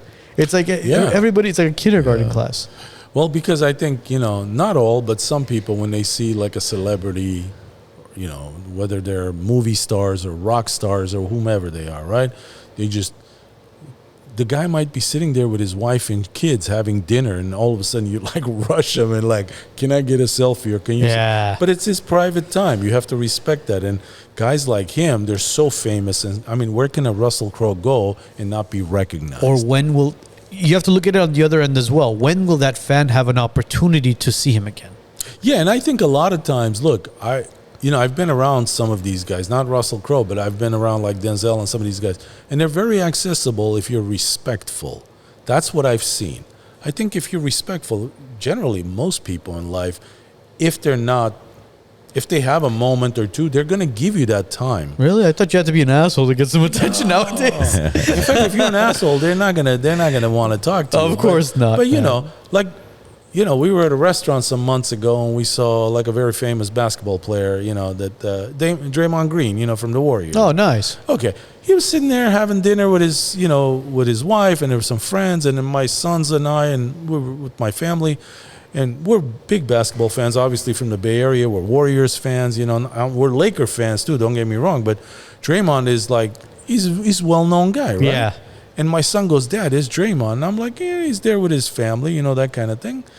And I said, listen, if you're going to, pass by him, if you make side contact, say, hey, Draymond, if you want to just say hello. And he did, as he was just coming back from the restroom, and he said, Draymond looked at him. He looked at Draymond. He said, hey, how are you? And he said, hey, I'm a huge fan. Draymond literally got up, shook my son's hand. But that's something he did. Yeah. We didn't bother him. Yeah. But a lot of times you would never want him because that's like his private time. And Draymond probably felt that. He saw that, this guy's not going to bother me. Mm-hmm. And if I go to him, it's going to be a quick, hello, how are you, shake your hand. And he'll probably even offer a photo. Hey, do you want to take a photo? And then he'll go back to his business. Exactly. And that's what I mean. I think most of these guys, I haven't seen the whole video with Russell Crowe. I kind of read about it. Yeah. But it's like they probably get bombarded on a day-to-day basis. Yeah. I'll never forget Michael Jordan when he was in his heyday. Oh. I mean, one of my old-time. Michael. I mean, he's on a different level. Yeah. I remember, I don't know who he was interviewing with, but they asked him, Michael, you have money, you have fame, you have all this stuff. He's like, what's the one thing you want in life? I'll never forget that interview. He said, I want to be able to take my kids and go to the mall and not be bombarded by people. Just think about that. It's just something that he was probably the only athlete at that level. Unbelievable. Because right? I remember, was it on Oprah or who was interviewing Charles Barkley years ago? Because they used to be very good friends. Right. And Charles has charisma. He's hung out with the Magic Johnsons. Sure. You name it, he was close with everybody. Right. But when they asked him, he said Michael Jordan was the only basketball player, only athlete. When you went somewhere with him in public, it was like as if Jesus had come down. You had to put yellow tape, and the guy just looked like this plastic man that just came out of nowhere, and he's not human. And people would just do anything to have a picture, an autograph, something with him. Yeah, sure. He's like, nobody else in the world that I've ever hung out with, played golf or pool or anything, had that aura that he has. And I've never met the guy, but you could just remember just his suits he would wear, like just his walk, you know, his the turtleneck shirt, the turtlenex with the sport coat over it. The guy had this swag. And I just loved his confidence. You know, even like when he would, even just in conversations, you can tell there's the determination, confidence. Dude, I forgot which basketball player it was where Jordan had a bad game, and then he went on an interview. He said he's washed up. And they were playing him. They said the next Jordan day. was washed up? Yeah, like, oh, he's washed up. You know, he's done. The next day they were playing against each other. He dropped like 50 on him. Yeah. He would use that as motivation. Oh, man. He was lethal. He was lethal. Probably one of the greatest. Well, you know, he is. I think he is the greatest of all time. I have to agree with you. He is probably the greatest. Yeah. of all And again, time. the people talk about, generational wise. Kobe's right there. Kobe does come. Kobe does come. He's very close. Very close to him. But look, Michael Jordan revolutionized not only the game of basketball, but how, I would say, fashion and basketball kind of play hand in hand as well. Yeah. If you've seen the movie Air, right? Of course. I mean, that tells you enough about what a simple shoe company or athletic clothing company did for Michael Jordan and what Michael Jordan did for a clothing company. Oh, yeah. It revolutionized everything from the color of the shoe to the laws in the NBA regarding regulations for the colors of the shoe. The guy was being penalized every day. Yeah, and Nike was willing to take the bullet for him. Right. And look what happened. Now Nike has a separate Jordan brand. Yeah. And it's Look, Magic Johnson, Larry Bird saved the NBA, and then Michael Jordan, I think, revolutionized it. Absolutely. I mean, when I remember, I grew up watching Showtime, man. Oh. I mean, like Magic Johnson, Kareem Abdul-Jabbar, you know, Jesus, AC Green. I mean, these are, you know, I mean, James Worthy. These are the guys like I used to love, man, watching the Lakers play. And you can thank, Jerry Buss for that. Jerry Buss changed a lot of how basketball is presented. When he bought the Lakers, and obviously the Kings came with it, he truly changed how the sport of basketball went from not only an athletic competition, but to a show as well. The Laker girls and all that, everybody began to mimic and copy it because they were seeing that, shit, no, this is working, man. And obviously he was fortunate enough to be in LA, Hollywood, glitz and glamour, and hooking up all the celebrities with courtside seats and constantly showing, look, Jack Nicholson's there. Oh, look, Denzel's there. Oh, look, this actor's there, that actor's there. And that's what the culture of basketball. Like you said, but that battle with like the Boston Celtics, when I was dating my wife, because I was in the Bay Area, and my wife is from Los Angeles. I remember one of the first times I took her. We went to the Cheesecake Factory at Marina Del Rey. Yeah. I'll never forget, man. It was like it's still there, by the way. Yeah. The food's a little different, but it's there. It was like, I don't know, man, 32, 34 years ago. I mean, I feel kind of bold saying this, but I remember my wife's not really into sports. So we sat down outside in the patio, and all of a sudden, who comes walking in? James Worthy. The Boston Celtics. Are you Here serious? I am, Dennis Johnson, Robert Parrish. Bro, I'm like looking at these guys. They're like sitting at a table like not too far from us, and my wife goes, wow, those guys are really tall. Yeah, they're the cab drivers. Honey, those are like the Boston Celtics. And They're from the then, Netherlands. talking about cameras, man, not having cameras back then, right? Yeah. But if we had the cell phones back then. Right. But it was just crazy because they were in town to play the Lakers, but just happened to be having lunch there. That rivalry was unbelievable. I think probably one of the greatest rivalries of all time, the Lakers-Celtics. Unbelievable rivalry. Well, yeah, I mean, Celtics still have more rings, no? They have, I think, one more ring than the Lakers, if I'm not mistaken. Yeah, because they won a whole bunch of them, I think, in the 60s. With Yeah. Russell. Yeah. What was his name? Russell. Not Russell Peters. Bill Russell. Bill Russell. Bill Russell. Yeah, Russell Bill I mean, look, Bill Russell Peters is the Indian actor, the comedian.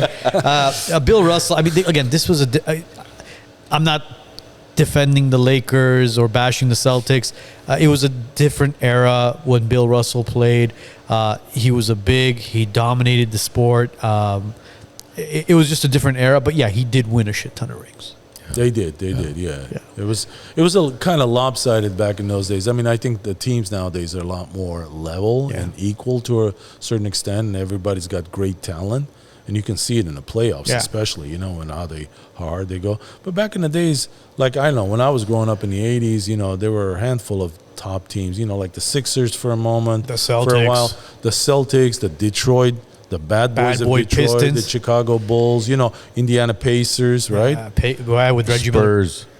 You know, I mean, our Warriors, they had the Run DMC kind of a thing, remember? Yeah, for a moment. The Golden State Warriors were a newer team. Exactly. They shined during the Curry era. Right. That's when they shined. No, with the Curry era, I think they went to the next level. Yeah. You know, with Chris Smalling and Timmy Hardaway and all those guys, when, you know, we had them, they were entertaining. You guys had Grant Hill at one point as well, right? Or with my... No. Grant Hill? I think Grant Hill, he went to... Charlotte, no? No, I know, because look, Grant Hill didn't he play was that he was long. a Piston. He was a Piston. Yeah. But I know he won a championship with Dallas. But did Grant Hill play for the Warriors? For some reason, I remember Grant Hill had the Warriors. You know who we had? The other guy from Michigan, Chris Jackson? Weber. Chris Webber. Oh, yes. We had C-Web. We had C-Web. So Grant Hill played Pistons, Magic, Suns, and Clippers. Okay. Yeah. Right? Yeah, I don't Hold remember. on. He played Dallas too, no? Didn't he win a championship with Dallas? No, I think he won a championship with Magic, Orlando Magic, didn't he? No. I think it was with Mavericks. Didn't the Orlando Magic win with Shaq and Penny Hardaway? No, they never won. Shaq left the Magic to come to LA to win. Huh.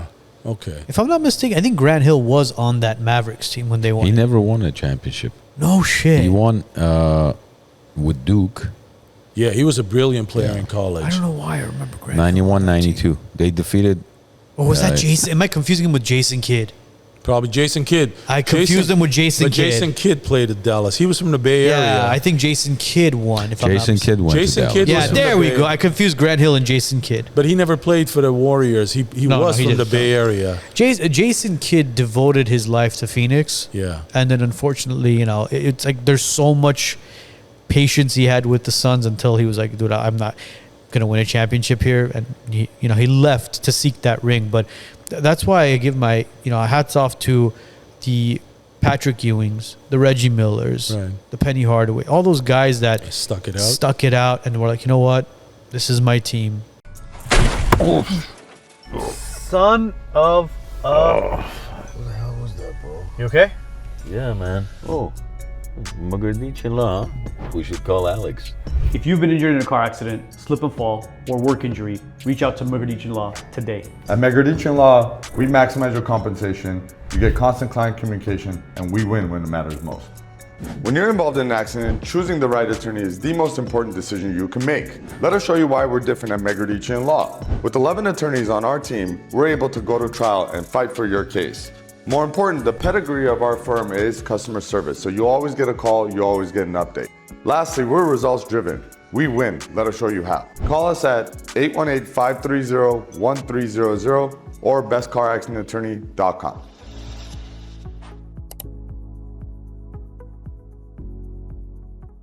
Technology should move your business forward, not hold it back. At Titan Elite IT Services and Consulting, we make sure it does. Our clients don't wait days for help. They get real-time answers, fast resolutions, and dedicated support, both on-site and remote. From Los Angeles to Orange and Ventura counties, our coverage is local, statewide, and nationwide. When you need us, we're already on the way.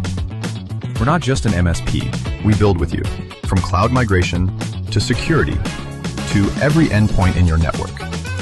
At Titan Elite, we don't just solve problems. We prevent them from happening. We become a part of your team and we grow with you.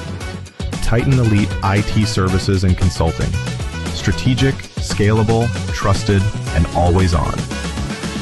I'm going I'm sticking with this team. Hakeem Ride or die. Olajuwon. Hakeem remember those? Olajuwon. Well, Yes. he won a couple. Well, he did, but I mean, Hakeem used the to. Dream was like.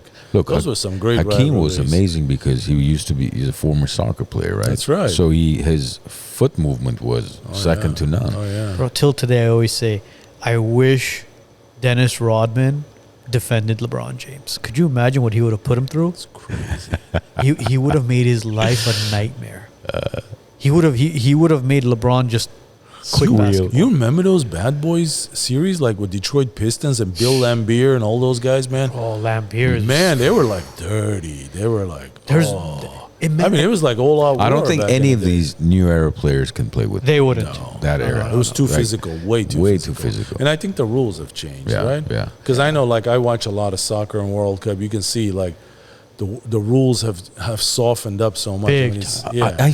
With this World Cup, I watched the 20-minute highlight of the games. I haven't watched a full game yet, but I feel like it's like every other goal is a offside. Like, The offside rule has to change. It's I'm so sorry. crazy, man. The offside rule I think it should be the complete opposite. Because what we're seeing right now with these offside rules is the Colombia player recently, his toe was offside. And Or they his didn't- finger's or his offside finger or is something, offside. yeah. But see, that's an offside, right? But the entire ball has to cross the line in order for it to be a goal. Why can't the offside be the opposite? Why can't my foot be onside, but my body can be offside? And now kind of they like have this. football, because football, Yeah. okay, but football, even if your body's over the touchdown line, it's not a touchdown unless you touch it. The ball has to cross it. No, your knees can even, your foot could touch. No, but Yeah. if your knees are No, no, down, no. if your knees are Yeah. down, that means you're down already. Yeah. If But you're the ball in the has air, to cross. But if you're in the air and the ball crosses the Crosses it, line, it's a touchdown. It's a touchdown. But if your knees hit the ground and the ball crosses it, your knees are that's where the dead ball is. Yeah, because your knees dictate that the ball's down already. Just like, for example, when you dive, that's why those cones are there in football as well. So when you jump to make a touchdown, your body could be up in the air outside, but as long as that ball hits that cone, it's a touchdown. Okay, but if I jump over the touchdown line, the end zone, I hit my feet and knees, but then when I fall down, I come down with the ball not in the end zone, but out of the end zone. No, it's a it touchdown. still counts. It's That's still what a I mean. touchdown. Yeah, Wait, as long as you cross. So what he's saying is, like, if I'm the running back and I jump over the end zone, right? And I'm in the air. As soon as the ball crosses, it's already a touchdown. that's but if it. they hit me back and I fall down here, it's already down. done. It's already done. The ball has to cross. That's what it is. Is soccer like that, or No, soccer. The entire soccer is more than half the ball has to be. no. In a goal, the entire ball has the to entire cross. ball. Yeah. Yeah. But if it's outside, if you're on the line, you're okay, bro. You could step out of bounds in soccer as long as the ball is inbound. You're okay. Yeah, but I think some ways this offside technology that they're using, look, it helps it, but in some ways it kind of slows down the game. I think there's something to be said about human error. You kind of have to. You know what ruins the game? These water breaks. Oh, but these hydration. They never breaks. used to have that. Of course they didn't. They don't have it in Europe. I think. Yeah, well, the only time I remember them having it was when they had the World Cup in Brazil and Qatar. Yeah. That's Look, right. They're making $250 million off of these hydration breaks for the entire World Cup. That tells you enough. But when you watch it on Telemundo, there is the hydration breaks are there, but they're not playing ads. Right. It's only on Fox. Fox is just pumping ad after ad after ad. 250 million per game? No. For the World Cup, for the entire World Cup. That's not a lot. Bro, that's enough for them to. This is just for the hydration breaks. I'm not talking about I know, halftime. but So he's talking about like a minute break that they take, and they're running some commercials and stuff, right? That's a lot of money, bro. 250. I mean, for a hydration break, for a 3-minute break, for them to just pump out commercials. And again, I'm not talking about pre-game commercials. I'm not talking about halftime commercials. No, of course. What I'm saying is, if you look at it as a whole, what FIFA makes during the World Cup versus 250 million, it's probably not even, maybe. It's enough for them to this is change on the stage. Well, speaking of FIFA, this is probably going to be the most successful, financially most successful World Cup ever. Easily, yeah. I mean, and you see all the stadiums are packed. whether it's in Mexico or Yeah. Canada or the U.S. And it's kind of it's kind of created this whole soccer culture, football culture in America that's now gone to another level. Even people that were never interested, all of a sudden they're fascinated with it. You know, not only do we have like stars like Ronaldo or Messi or, you know, some of the others, but I just think it's just brought this more in mainstream. And I hope that it grows a little bit more. Like I think it will. I'm a huge soccer fan. Like I watch a lot of European soccer. But can you imagine like what, for example, Ronaldo was feeling today to the last game? Well, which was today. You're never ever like You're never gonna be Messi. You're never gonna be Messi. Now don't say that. Ronaldo's my boy. Listen, I'm a Madridista, man. I'm gonna go on record. I love Messi. Don't get me wrong. I think Messi is probably him and Ronaldo. I think, in my opinion, are probably the two of the greatest players of my generation that I've seen. I mean, Maradona I've seen play, but these guys on another level. Now they're two different types of players, and that's why sometimes when they're like, who's better? Messi, look, Messi's a more of a rounded player. He's a playmaker. Messi was born with the gift. I know, but Messi's thing was he played for only one team. Wasn't he born as a midget? He was. He was born. He had a disorder. It was a growth disorder. So they had to give him hormones. They gave him. Barcelona treated him. I know that he went to Barcelona. He was like a 10-year-old or 11-year-old. 6 years old or 7 years old. So he definitely wasn't younger. Born with it. Is what I'm trying to say. Yeah, I'll never forget what Henrik. We were visiting London a couple of years ago. And we were fortunate enough to sit down with Henrik Mkhitaryan and had dinner with him. Okay. And the one question I did ask Heno was, I said, Henrik, you've played against Ronaldo and you've played against Messi. Right.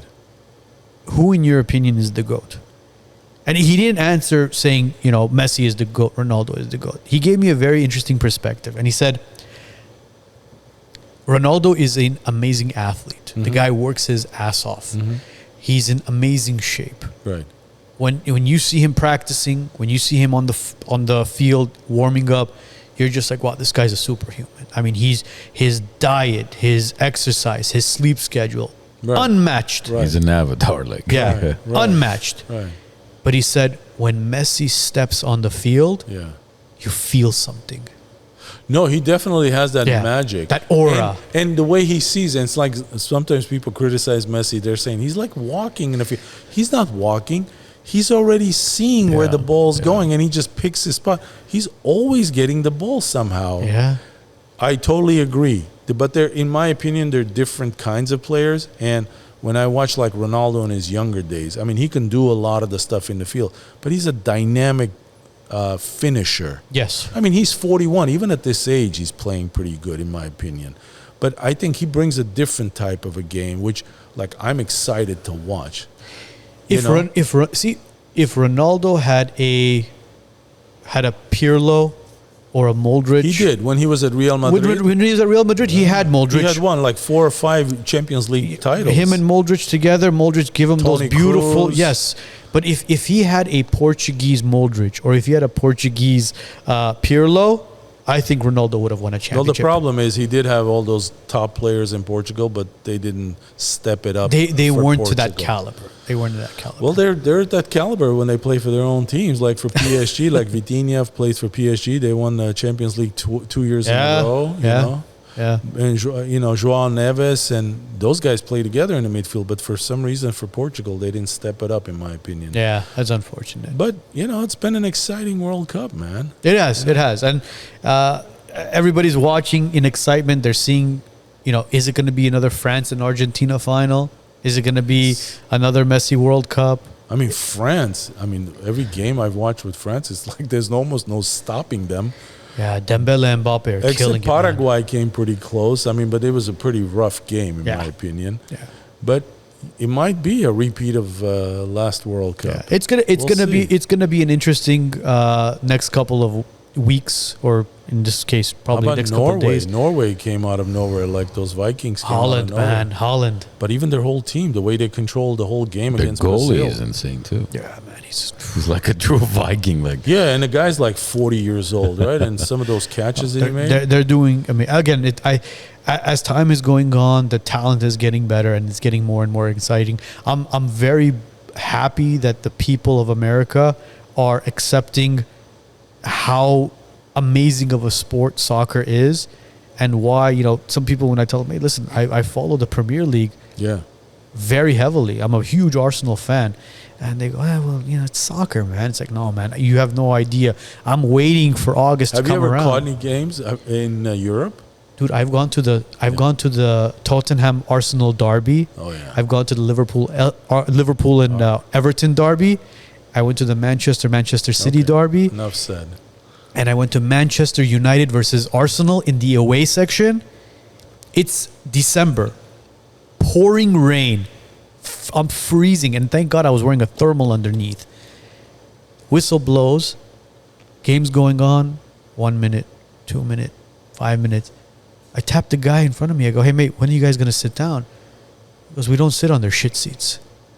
We stood for 90 minutes and watched the game. Yeah. Because the Arsenal fans refused to sit down at Old Trafford. That's called dedication, man. I love watching soccer or football in Europe, man. It's like a whole different energy. Yeah, 100%. A whole different energy. 100%. Like recently, like 6 months ago, we were in Paris and I caught a PSG game. And every time I'm in Europe, if I have an opportunity, I'll watch a game in that particular city. It just has a different energy to it. Yeah. Maybe I should make a movie, because I used to play soccer. Yeah, I used to be a pretty good center forward, actually. Nice. When I was in high school, I actually scored. One season, I scored the most goals out of every high school in the Bay Area that we played against. Yeah, because I was taller, and I could score with my head. Very nice. And then when I started playing, and my dad was coaching me on somebody, he's like, you know what? I'm gonna put you as a defender. And I'm like, why, Dad? He's like, you're a better defender than you're a Center forward. I mean, he's a good coach, my dad, and he had a better eye for it. But you know, when you're the striker, you kind of have the highlights, you know. But maybe I should make a soccer movie like that, but we'll see. Maybe I'll play Ronaldo in his retirement. Look, Arno will play the role of Ronaldo. Yeah, I got the he'll be Messi. He's got the Messi look. Yeah, that midget. We're about Of course. Hey, Joe called it, not me. I was talking about Messi. So everybody who's like 5'6", 5'7" is basically a midget? No. He was supposed to be shorter. Yeah, he's 5'7", bro. He's not that tall. He was supposed to be shorter. He's magical, man. I mean, just watching Messi, I don't know how he does some of the things he does. Yeah, it's... The only other Argentinian I've seen down is like Maradona. I don't know if you guys ever seen him play. Yeah, of course. On TV, yes. He used to just come up with stuff like unbelievable. I've seen Maradona play one time live. Really? Oh, yeah. Where? Yeah. In the Bay Area. They had like an exhibition game, like, you know, when they came to play. I've seen going back this far, New York Cosmos, I've seen Pele, Beckenbauer, and then Andranik Iskandarian. Do you know who that is? Of course, he played for Iran. Yeah, Beckenbauer exactly. was the German guy, the German attacker. Well, they all used to play for New York Cosmos. Really? Yeah, and New York Cosmos came to play against a San Jose team when we lived in the Bay Area. I mean, we're like a soccer What family. year was this, New York I'm talking Cosmos? like 80s. Oh. That's when they started bringing some people over, and they started kind of like making soccer a thing. No, I took my kids recently when Inter Milan was here to Rose Bowl. Was Heno playing? Yeah. Okay. Yeah, so got to see him play. And then when Messi came with Miami at the BMO. Okay. BMO. Who were they playing? Forget. LAFC. Yeah. Okay. So I got to see. That's right. My son went to that. He took a bunch of photos of Messi. He was He was down there as a photographer. Yeah. And then I took him to this the recent the Legends game with Real Madrid and Barcelona. That's right. When they were in town a couple of months ago. Ronaldinho and what's the Figo, yeah, and all those guys. Those guys were all there. Judas. Figo, Judas. Oh, yeah? You know the story about Figo, right? No. You don't? Well, I know Figo. I don't know what story this is. So Luis Figo, Yeah. obviously Portuguese Right. attacker, midfielder. So Luis Figo played for Barcelona, Right. okay, for years. And there, again, this is allegedly, but it's kind of confirmed. There was a wager that went on where the president of Madrid said, if I become president again, you have to come to Real Madrid to play here. And Figo's manager said, he's not going to be president. Don't worry about it. Make the wager. Do the fucking bet. Don't worry about it. He became president. Yeah, he went to Madrid. It was the biggest scandal or biggest slap in the face to Barcelona ever. Because look, you can go to any other team. Go to Liverpool. Go to Arsenal. You don't do go that. to Paris. You leave Real Madrid and you go to, or you leave Barcelona and you go to El Clasico's nemesis. You go to Real. There's videos, and I'll send you some of them, man. He couldn't take a corner kick because as soon as you would go to the corner, they would just chuck Throw shit at stuff him. They still did it during the Legends game. Dude, they hate it. It's the big. It's No kidding. They don't. Every time he touched the ball, woo, boo. Like, I'm like, Oh, what so the- the Barcelona fans are Yeah, like... I didn't know the yeah, story yeah. when I was didn't at know the the game. story Yeah. either. Yeah, it was one of the biggest newses that broke out in Spanish soccer history. Wow. I mean, that's like basically that's why they called him the Judas of soccer. You I didn't know leave that. Barca, you go to Real. You like that. You don't do that. Yeah, that's an unspoken rule. Yeah, you don't, he got death threats. They said they were going to kidnap his entire family and kill them. They said never step foot in the Barca stadium. I mean, it was bad. It was really, really bad. All because of a bet. All because of a bet. But unfortunately, like, it wasn't his fault. Yeah, I mean, he was all his manager. But you can see from his face when they gave him the jersey, the Real jersey, when he was holding it up, it was just in his face. You saw like disappointment. Like, I can't believe this is happening to me. Yeah. Like, I can't believe this is. It's unbelievable. I'll send you the videos. It's crazy. Wow. But look, but we've talked about everything except Euphoria. This has been euphoric. It's been euphoric. What you tell us this? What are the plans with Euphoria as far as future plans and seasons and stuff like that? I think Euphoria is done. This was the third season. It's for sure. It's done. You know, again, I'm not privy to that kind of information, but the way the kind of storylines end. Yeah. You know, I don't know if there'll be a season 4, but again, anything happens, right? That's an HBO, that's a Sam Levinson, and all the other producers, what they come up with, if they come up with anything. But I think the way the story ended, I think this might have been the kind of last cap season. it off. And you know, some of the main actors like Zendaya, Jacob Elordi, and Sydney Sweeney. I mean, they're kind of global superstars at this point. Like Zendaya's in 4 movies this year. I think a couple of them came out. She's going to be in Nolan's Odyssey next. You know, she's going to be in a Spider-Man with her husband. Yeah. You know, so I don't know if they'll even have the time to do something like this. But then again, who knows? You never know. I don't know. But I'm not privy to that kind of information. But we are beyond proud of you being able to integrate and introduce the Armenian language in a massive series like that, and for people to see our culture, our language portrayed in a series like that. Hats off to you, man. Thank We're very you, man. proud of you, Jack. I appreciate that. Yeah, it's something I suggested to Sam. I said, you think he might say a few words in Armenian? I said, you know, I think it calls for that. And he's like, try it. Sraboya Chapi. And then he's like, what would you say? So I told him in English. He said, say it in Armenian. Let's see what it sounds like. And I did. He's like, I like it. Let's go with that. Let's go with it. And he ended up leaving it in the cut. And it just became this like whole viral thing within the whole Armenian thing. Beautiful. It's crazy. How did you choose acting? Because you used to be in construction and import and... It just happened, man. I never, honestly, when I was younger, I never thought about... I mean, I love movies. I still do. I've loved it ever since I was a kid. But it's just one of those things that just happened later in life. I just kind of fell into it by accident. I mean, my kids were doing that. You know, they were doing some auditions. They wanted to do it when they were kids. But, you know, when they're kids, they're always trying different things and getting in and out of it. And I would go to the auditions with them, obviously. And then some casting directors would look at me and they go, "Oh, are you an actor? You look like you would be in The Sopranos, or something like that." So I just took it a little more seriously, and then one door opened up and another door opened up, and I just kind of went into it, and I really enjoy it. I mean, I don't know how to describe this, but when I'm on set, there's like nothing else like it, honestly. It's like being in a different world. Even though there's like a lot of downtime, because most people don't realize how much time it takes to film like a 30-second or a 1-minute scene. You're on set 12, 14, sometimes 16-hour days. Yeah. And you're in your trailer, you go through wardrobe, you go to lunch, you're waiting on set. Sometimes the weather is cold. But then you're like, okay, now it's your turn. Go say this. And then they have to redo the cameras again.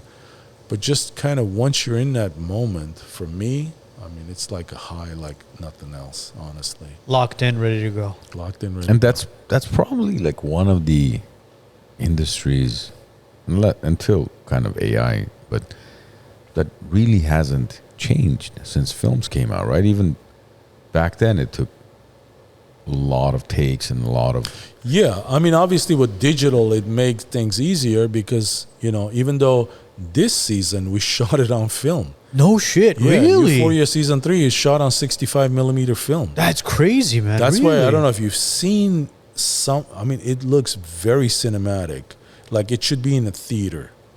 And we ended up getting Hans Zimmer to do all the music for this season. Oh man! So it's very cinematic. It's almost like watching a Sergio Leone meets Breaking Bad meets like a Tarantino. It's got all these crazy vibes to it, right? And it's got this old Western feel to it and the colors. But digital changed all that because with digital, you can do multiple takes constantly and do it a lot faster. And then the editing process becomes easier. But there's some people still out there that are purists and they want to do film. But back in the day, you couldn't do that many takes with film because there was only so much film to go around. Right. And then once you get into editing, man, you got to chop up a lot of things. Yeah, man. Imagine having to chop up. Could you imagine being the editor in that? Remember when Ken Davidian was with us and he talked about Borat? Yeah. When they filmed Borat? Yeah. Ken told us, he was like, we went through hours and hours and hours of film. Yeah. To the point where he was just like, dude, Sasha, like, who's going to edit all this? Like, what are you keeping? What are you not? He goes, he dumped hours of footage of just, no, we're not using this. Just threw the film away. Like, it was like... Yeah, because sometimes, I mean, something like Borat, I think there was just a lot of run and gun kind of stuff. Yeah. Most of it is probably not scripted. They just had None ideas. of it was scripted. He told us the story of the naked scene when they run into the hotel. The hotel or the conference. The conference room, right? He's like, we did it at a real estate conference. And he goes, no reaction. And he goes, we just basically picked up our cameras, butt naked, and just walked out. But you can see in the end, they get tackled by security. So Sasha told Ken, was like, I didn't get the reaction I wanted. We have to do this in front of women, men, and children. Oh, wow. Okay. And Ken was like, are you serious? He goes, yes. And he goes, but like, let's do it in our underwears. He goes, no, naked. And that's what they did. They literally ran into a convention when there was women, men, and children naked, and that's what happened. They got tackled and arrested. You can see they just cuts, but you can see somebody like tackling somebody. You saw the guys. No, there were no children though. No. Well, that's what Ken said when we recorded with him. That's what he said. But I think it was more he said like children. a business conference, and like you said. But there were women. This is quoting off of when he was with us. That's what he said. But you see in the shoot when it cuts, when you mentioned. One guy slapped the back of Sacha Baron Cohen's neck and push him down. And you saw right where that cut was. Yeah. But listen, man, not everybody could do stuff like that. Yeah, I mean, that's whole different. But, like something like that, they've probably filmed a gazillion things and then they say, let's see what works. But even in scripted movies, like a lot of times, like when I made my very first feature film, it was 120, 130 pages. And the way it works typically, like each page represents a minute, technically. Like if you have one page of script, that's like 1 minute of screen time. So if you have 120 pages, that's 2 hours of screen time, right? 120 minutes. Yeah. So when I did my first film, it was like over 2 hours long. And then when we edited it, and then we did like a screen audience test, man, it was very long. So we ended up chopping a lot of stuff, just taking stuff out to make the movie flow faster. Because what ends up happening is you're hitting these, valleys, and they're going on for long periods of time. And what it does, it takes the audience completely out of it. But you want to keep the audience engaged with the story.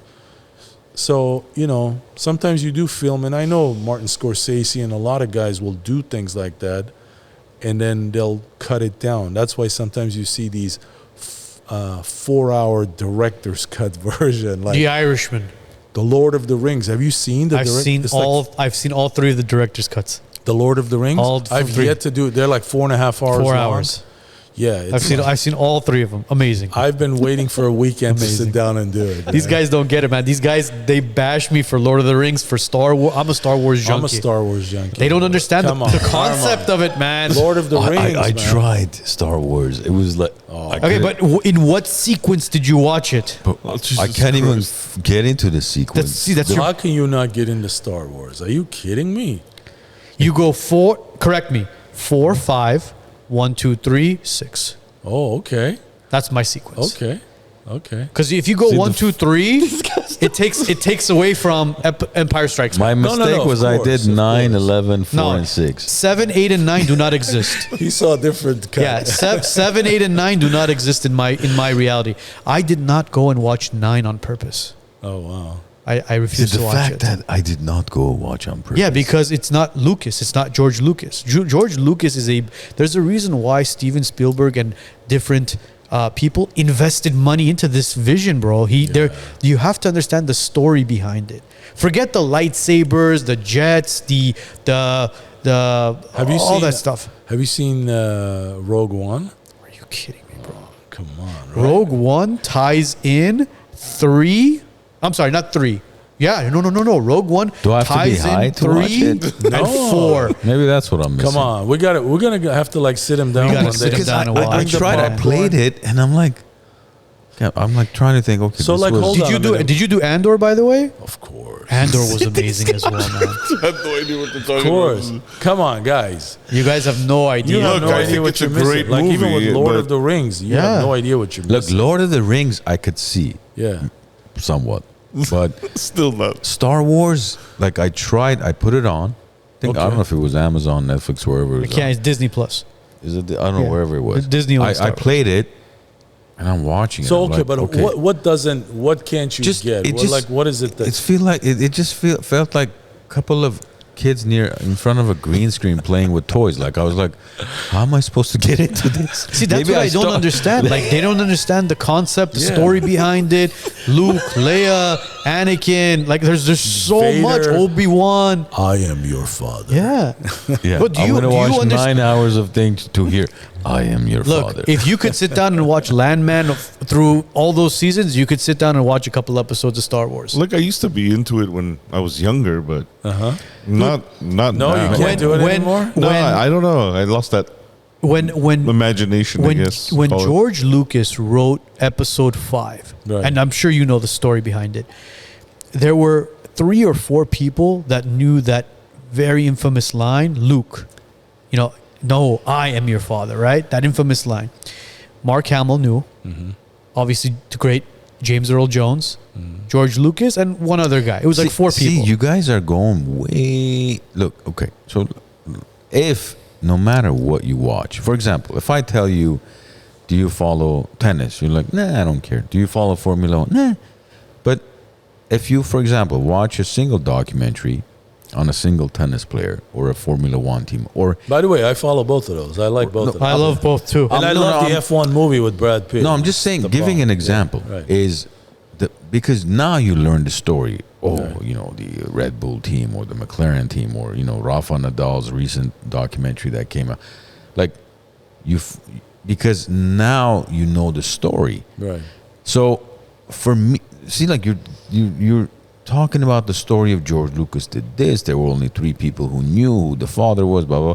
Like I'm not even gonna get to that point. Look, that doesn't need to be. That doesn't need to get to your it point. does, because that's something where somebody who knows the story and premise behind Star Wars, where see, like Jack and I could talk about it, and I tell him that, and to get to my point was, only 3 people or 4 people knew that line. But see, to you, that's so fascinating. To me, that doesn't mean. But you understand that. Listen to what it is.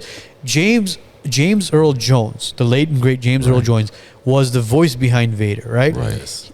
Everybody, the actor, I should have been the voice. The actor behind David Prowse was the actor in the Vader suit.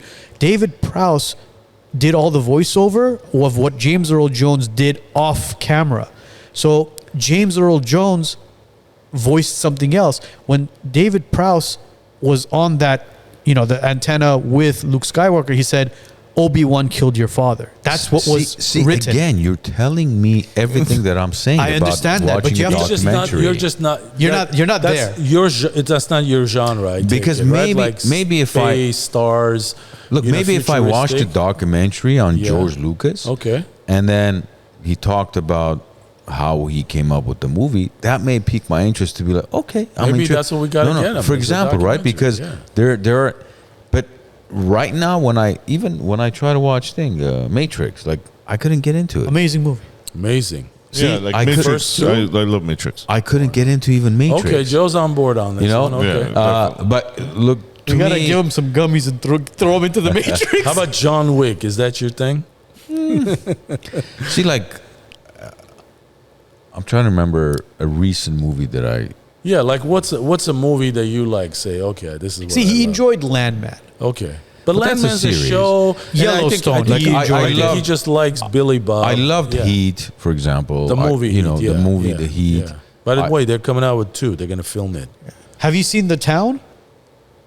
It sounds kind of familiar. I'm not a movie buff. It's Ben Affleck. You know every set, every scene. It's Ben Affleck. It's based in Boston. They're dressed in nuns in this one robbery. That's the opening. Jeremy Renner. Yeah, Jeremy Renner's. Yes, I've seen it. Yeah. Amazing movie. But see, I don't remember like he does. Like, see, I'm like him. Okay. You're in the industry, so I know. But I was like that. But this guy will be like, do you remember when they were sitting down and he was holding this glass and the ice was melting? I'm like, no. But you'll remember every scene from Dumb and Dumber. But can I just say something to that point? He's got a point there. No, but not the Dumb and Dumber point. Even though I love one of the greatest movies of all time. So which one of us is dumb? Which one's dumber? I'm not going to touch that. I'm a guest and I'm going to be polite. But one of the things that like good directors and writers do is the little things, like the way he picked up it. Like the other day I watched Scarface. Like I hadn't seen Scarface in years. And for some reason I said, hey, you know what? I've been into Pacino movies lately. And Pacino's one of my all-time favorites. And I wanted to watch just him sitting in that bathtub when he says, fly, pelican, when he's doing a cigar. Who built this? Hey, pussycat, why don't you go find yourself a job, Or like, who put this thing together? But the little things you watch in those movies, the little pieces, that's what makes that whole movie or that whole you're scene. You're going to catch that the 5th, 7th, 10th time. No. But subconsciously, that's what draws you in, even though you don't know. The people that do like the set design, like in Euphoria, I was drinking Armenian coffee with Armenian coffee cups. That was never written that way. And I've talked about this. The scene, Jacob Elordi and I were going to be doing standing up. That was the way it was written. I was going to, say a few things, and the scene was written a different way, actually. And then Sam just said, why don't you guys sit down? Jack, you sit down and Jacob will be brought to you. Because, even though you're sitting down, but you have the power. He's like, you're not going to let him sit down and be your equal kind of a thing, right? And I said, if I'm going to sit down, I saw some Armenian cups over there because the set designers, they dressed it up. They had the flag. They had some things. Yeah. It brought authenticity to it. And these are things that you sometimes watch, or us as audience, we watch. And it doesn't hit us, but then later when you watch it a second and third time, you go, oh my God, man, that's the reason. But it draws you in. All those little things, or the wardrobe, or the colors, or the watch, or whatever, the ring they're wearing. You don't pay attention to a lot of things. But like as an actor, when I'm going through wardrobe, they'll try, like, okay, they'll have this shirt, but they'll have like 5 different other versions of this shirt. and they'll take photographs with different slacks, different jewelry, whatever, and they'll photograph it and they'll send it to the director, and then the director will go, that one for this scene, that one for the other scene. There's a reason you do that, because that's how it plays into the whole thing. You don't think about it, but subconsciously it's drawing you in. Absolutely. So when Everything Arno has a says like the purpose, little yeah. glass, the way he picked it up, and the way you remember things, that because the actor that's portraying that person, he's bringing that authenticity to that character, and that's what becomes memorable. Yeah. I think being and again, I'm not going to say I'm a movie junkie, but there you go. Dude, I still have You DVDs. are a movie junkie. Yeah, What do you I mean? know. I have DVDs. I have Blu-rays where I can throw those in a garage sale and get rid of it. Yeah, but I can't. Let's do this, Arno. I can't. Why don't you host a slumber party? And we'll Name the movie. We'll do Star Wars. Oh, I'm down. I'm down. I'm down. Slumber party. I'm yeah? assuming I'm going to be there. Yeah. Of course. You have cute PJs? Yeah, I'll go buy some. Want some Purple Hearts or something. I don't know. What do you want? I'll get you some Obi-Wan onesies. Hey, let's They'll be like, who's Obi-Wan? Obi-Wan onesies. Obi-Onesies. Obi-Onesies. I'll come in like a Chewbacca pajama. Dude, I had my boy with a Darth Vader onesie, a Chewbacca onesie. Like, I love shit like that. Even the Avengers, man. Like, I'm sure you've seen the Avengers as well. Marvel. Like, see, none of these guys. DC, have you seen the DC, Marvel? Have you seen the movie Nerds? Just wondering. Nerds? No, Yeah. horrible movie. Horrible movie. No. Nerds. It's an old movie from like the 90s. Yeah, old movie Nerds. Oh, really? Yeah, it's about college. What do they call it? See, they'll remember that movie, but Yeah, but it was like a whatever movie. not fertilities. What are they called? Fraternity. What is it with you today? Fertility. I'm thinking like the John Belushi. Didn't he make a movie about like some? No, but that was Blues Brothers. But I'm thinking. Remember Police Academy and stuff? Yeah, of course. It was around that time. Yeah, Okay. I probably have seen 90s, it. yeah. Yeah, because in high 80s school. too. 80s. What Yeah, do was you- it actually, yeah, actually 80s. no, it was actually 80s. Yeah, you're 80s. right. Yeah, We used to watch it either was that or those slasher movies, like the Friday the 13th. Oh, Remember we used to go to all of them? Nightmare on Elm Street, Halloween, and then see that was the era of the 80s, and then in the 90s it was Scream and I Know What You Did Last Summer and stuff like that. They still couldn't kill that Halloween guy, bro. How many times they got to burn the guy, man? Same with Jason at Friday the 13th. Right. They couldn't kill him. You know the one movie Jason Returns, Jason versus Predator. Jason, it's like, what the hell are you guys doing? What is going on? What was here? that movie with the hole where that girl would come out of the hole? The Ring. The Ring. Like I haven't seen that. I heard it's freaky. The Ring is well, I don't pretty know good. if you watch it now, it'll be freaky. But when it came out, I went to the movies. I remember I ended up going to the movies in Northridge. Yeah. And then it was the last show, so we got out like at 1:30 or 2 o'clock. You didn't sleep that night. So you come out and the parking lot is empty, right? And it's just like just kind of that low wind, and you're looking around like somebody's gonna pop out of a manhole. Yeah. hello. You know, See, I'd freak out. Man. See, that's what happened to me with Paranormal Activity, the first one. Oh yeah. I watched that movie at night, probably around 11 o'clock, midnight again. I didn't sleep. I didn't sleep that night yeah. because it was a very low budget movie, very all low budget. scary movies are. No. I mean, you've seen Paranormal Activity, bro. I'm talking about camcorder low budget. Yeah, but They It made wasn't it. Texas chain. One of those. No, No, but no, Paranormal Activities, Paranormal they made it Blair for like, Witch Project They you're like thinking about. made it for $25,000. Yeah. They made like $100 million. That's what I mean. Some of these That's the scary one. movies do that. Is that the one? Yeah, Okay. it's literally off of like nanny cams and dash cams. And, yeah, same Blair like- Witch. Blair Witch Project too. Yeah, it's same like our thing. Like when we first started the podcast, where we had the camcorder with the long wire. Literally, that's what it Bro, was. the other day, one of those pictures popped up Good old memories. with our cherry wood coffee table. Hey, didn't you guys used to like? I remember when you guys would you had this big conference Yeah, table. man, we couldn't afford a wire that was HDMI more than wire? 6 feet, so we had to kind of stretch it where the angle was this way. You had so to that, sit a particular way. we couldn't like- afford a 12-foot. Oh man, it's so funny. Like how we started and how we improvised everything, and just kind of Google was our best friend for quite some time, just to help set up all this shit. And then now we're fortunate enough that we have, Joe on our team, Andrew, and the boys at Social Lemon to help us out with all this. I mean, but hey, man, everything starts. It's got to start somewhere. Oh, but I think that's part of, for me, the destination is always important, but the journey is what makes things exciting. Absolutely. And when you think about all those times, it's like, like when I got into acting, here I am. I'm a businessman. I'm a father of 3. You're not a grandfather yet. No, not yet. God willing, man. God willing, in due time. But here I am. I'm going like on movie sets, man, and I'm like, what am I doing? There's a part of me. There's this like inner voice that says, "What are you doing?" Like you're leaving this other life to get into this other thing, but then something sparks, and then you go on.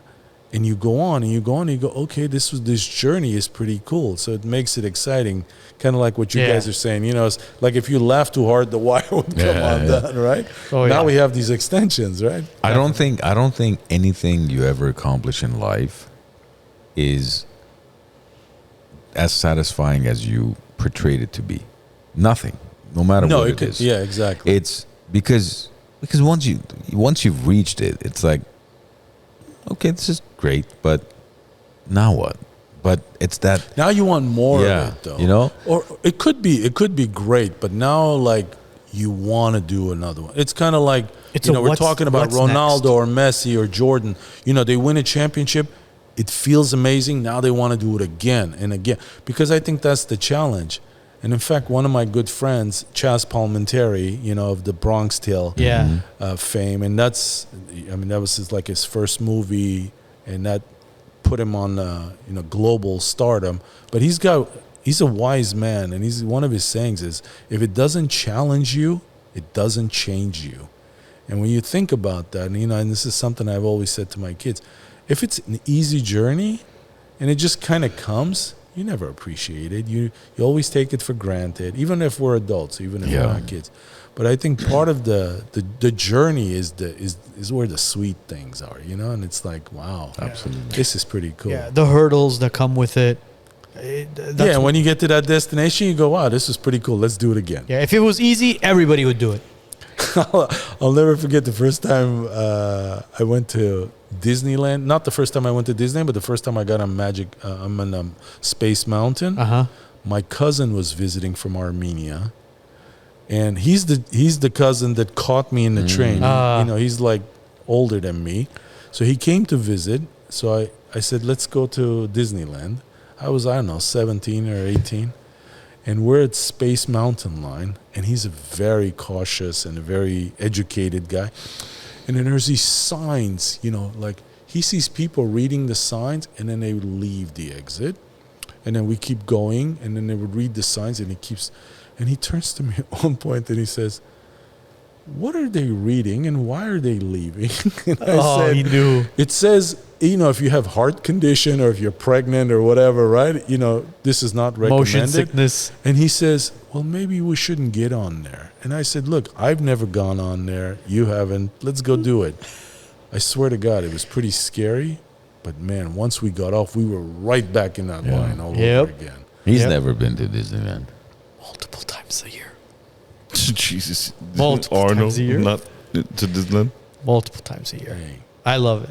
I'm telling you, Jack and I can relate to a lot of stuff. You guys are like long lost brothers. 2 peas in a pot. Yeah. We're gonna explain Star Wars. It's okay, Pookie. We're gonna explain all this to you. Don't worry about it. Can't wait for this slumber party. Jack, I got a question. Are you an Aquarius by any chance? I am an Aquarius. Yeah, I knew it. I could just tell. How could you tell? I don't know. It's the characteristics. I'm also an Aquarius. It's just Joe, like, how do you know what's your about birthday, zodiac Joe? signs? Bro, no, I'm not like an expert at it or anything, but I could. What's your birthday, the energy? Joe? February 13th. Yeah. No kidding, bro. Yeah. I'm February 11th. Oh, see, And so my there you daughter is February 14th. Oh, wow. Okay, so yeah. My daughter and I, and it's funny you mentioned that. Yeah, wow. bro, I could tell. It's an energy thing. I'm Interesting. Huh. Yeah. It's like in movies, right? Like I got into movies. Armand, you always ask like, "Oh, Joe, you've done this too." Remember, I had a studio. Yeah. Same idea. It's like so it's an Aquarius thing. It might be. I mean, I don't know. I think it's a characteristic, but there's other things. Maybe you're not Aquarius. I'm a Scorpio. But you probably have an Aquarius sun and moon rising or something like Aquarius, my son is an Aquarius, February 1st. that. Okay. See? Yeah, February 1st. We're gonna find some love that Aquarius kid. in him and Armand. What's your I was birthday, gonna say Armand? something. What's your birthday, bro? When Say it. I want to hear it. He's chuckling. I want to hear it. It's something about my son, probably. I guarantee you. no, it's about you. Well, what is it? When he was he was a kid, he went to camp. He was molested by an Aquarius. I think that's Brutally molested. Oh, My retarded Aquarius. That's when you call it a show. Anything else we got to cover before we call it? I'm a Taurus. You didn't want to be left behind. This is not why he's not giving in, man. The Taurus is the bull. Yeah, they're not giving in. You know it's funny? My wife are very loyal, though. Very loyal. Loyal. My wife and Armand share the same birthday, May 4th. Okay. And my in-laws have said this, and I'll say it on air as well. My wife was very stubborn as a child, and my in-laws said that you broke her stubbornness because I was so firm. Have you broken mine? Of course I have. I don't think anybody could break yours. He's not stubborn. He's patient and he's cautious. That's what he is, right? Sure. Right? Look at him. He's laughing. He knows. He takes 2 steps back before he takes 1 step forward. Oh, jeez. Jack, appreciate you taking time, brother. Love being here, man. This was very enjoyable. I hope this was different than what you've previously been. You and I have known each other for a while. Of course, we love this shit, man, and I love this, man. Anytime you and I run into each other, I know we're always on the run, both of us, but it's kind of like that 5-10 minutes of just shooting the shit together. I love being here, man. Yeah, you're our first guest ever in the Derby room. This is a pretty cool room, man. As soon as I walked in, what did I say? I feel like I'm on the set of The Departed. Exactly. Transported me back. Departed was with Jack Nicholson, right? Yeah. And Leonardo DiCaprio. Yeah. It's a Scorsese movie. Yeah, that was an all-star cast, bro. I could watch movies like that all day. In fact, maybe I'm going to go watch a movie like that tonight. Because now I feel like watching Departed right now, tonight. You should go watch Star Wars. We still have a live show to slumber do. part. Let's leave it for the slumber party. All right. I want to cuddle with you when I watch Star Wars. You can sit on my lap. Jack, appreciate you, brother. Thank you, guys. Thank you so much. Appreciate all of you. Thanks for having me. Thank you again. Guys, today's show will be up and running on Spotify, Apple Podcasts, and all major platforms mañana. Have a great week. Have a great weekend. And we'll see you all next week.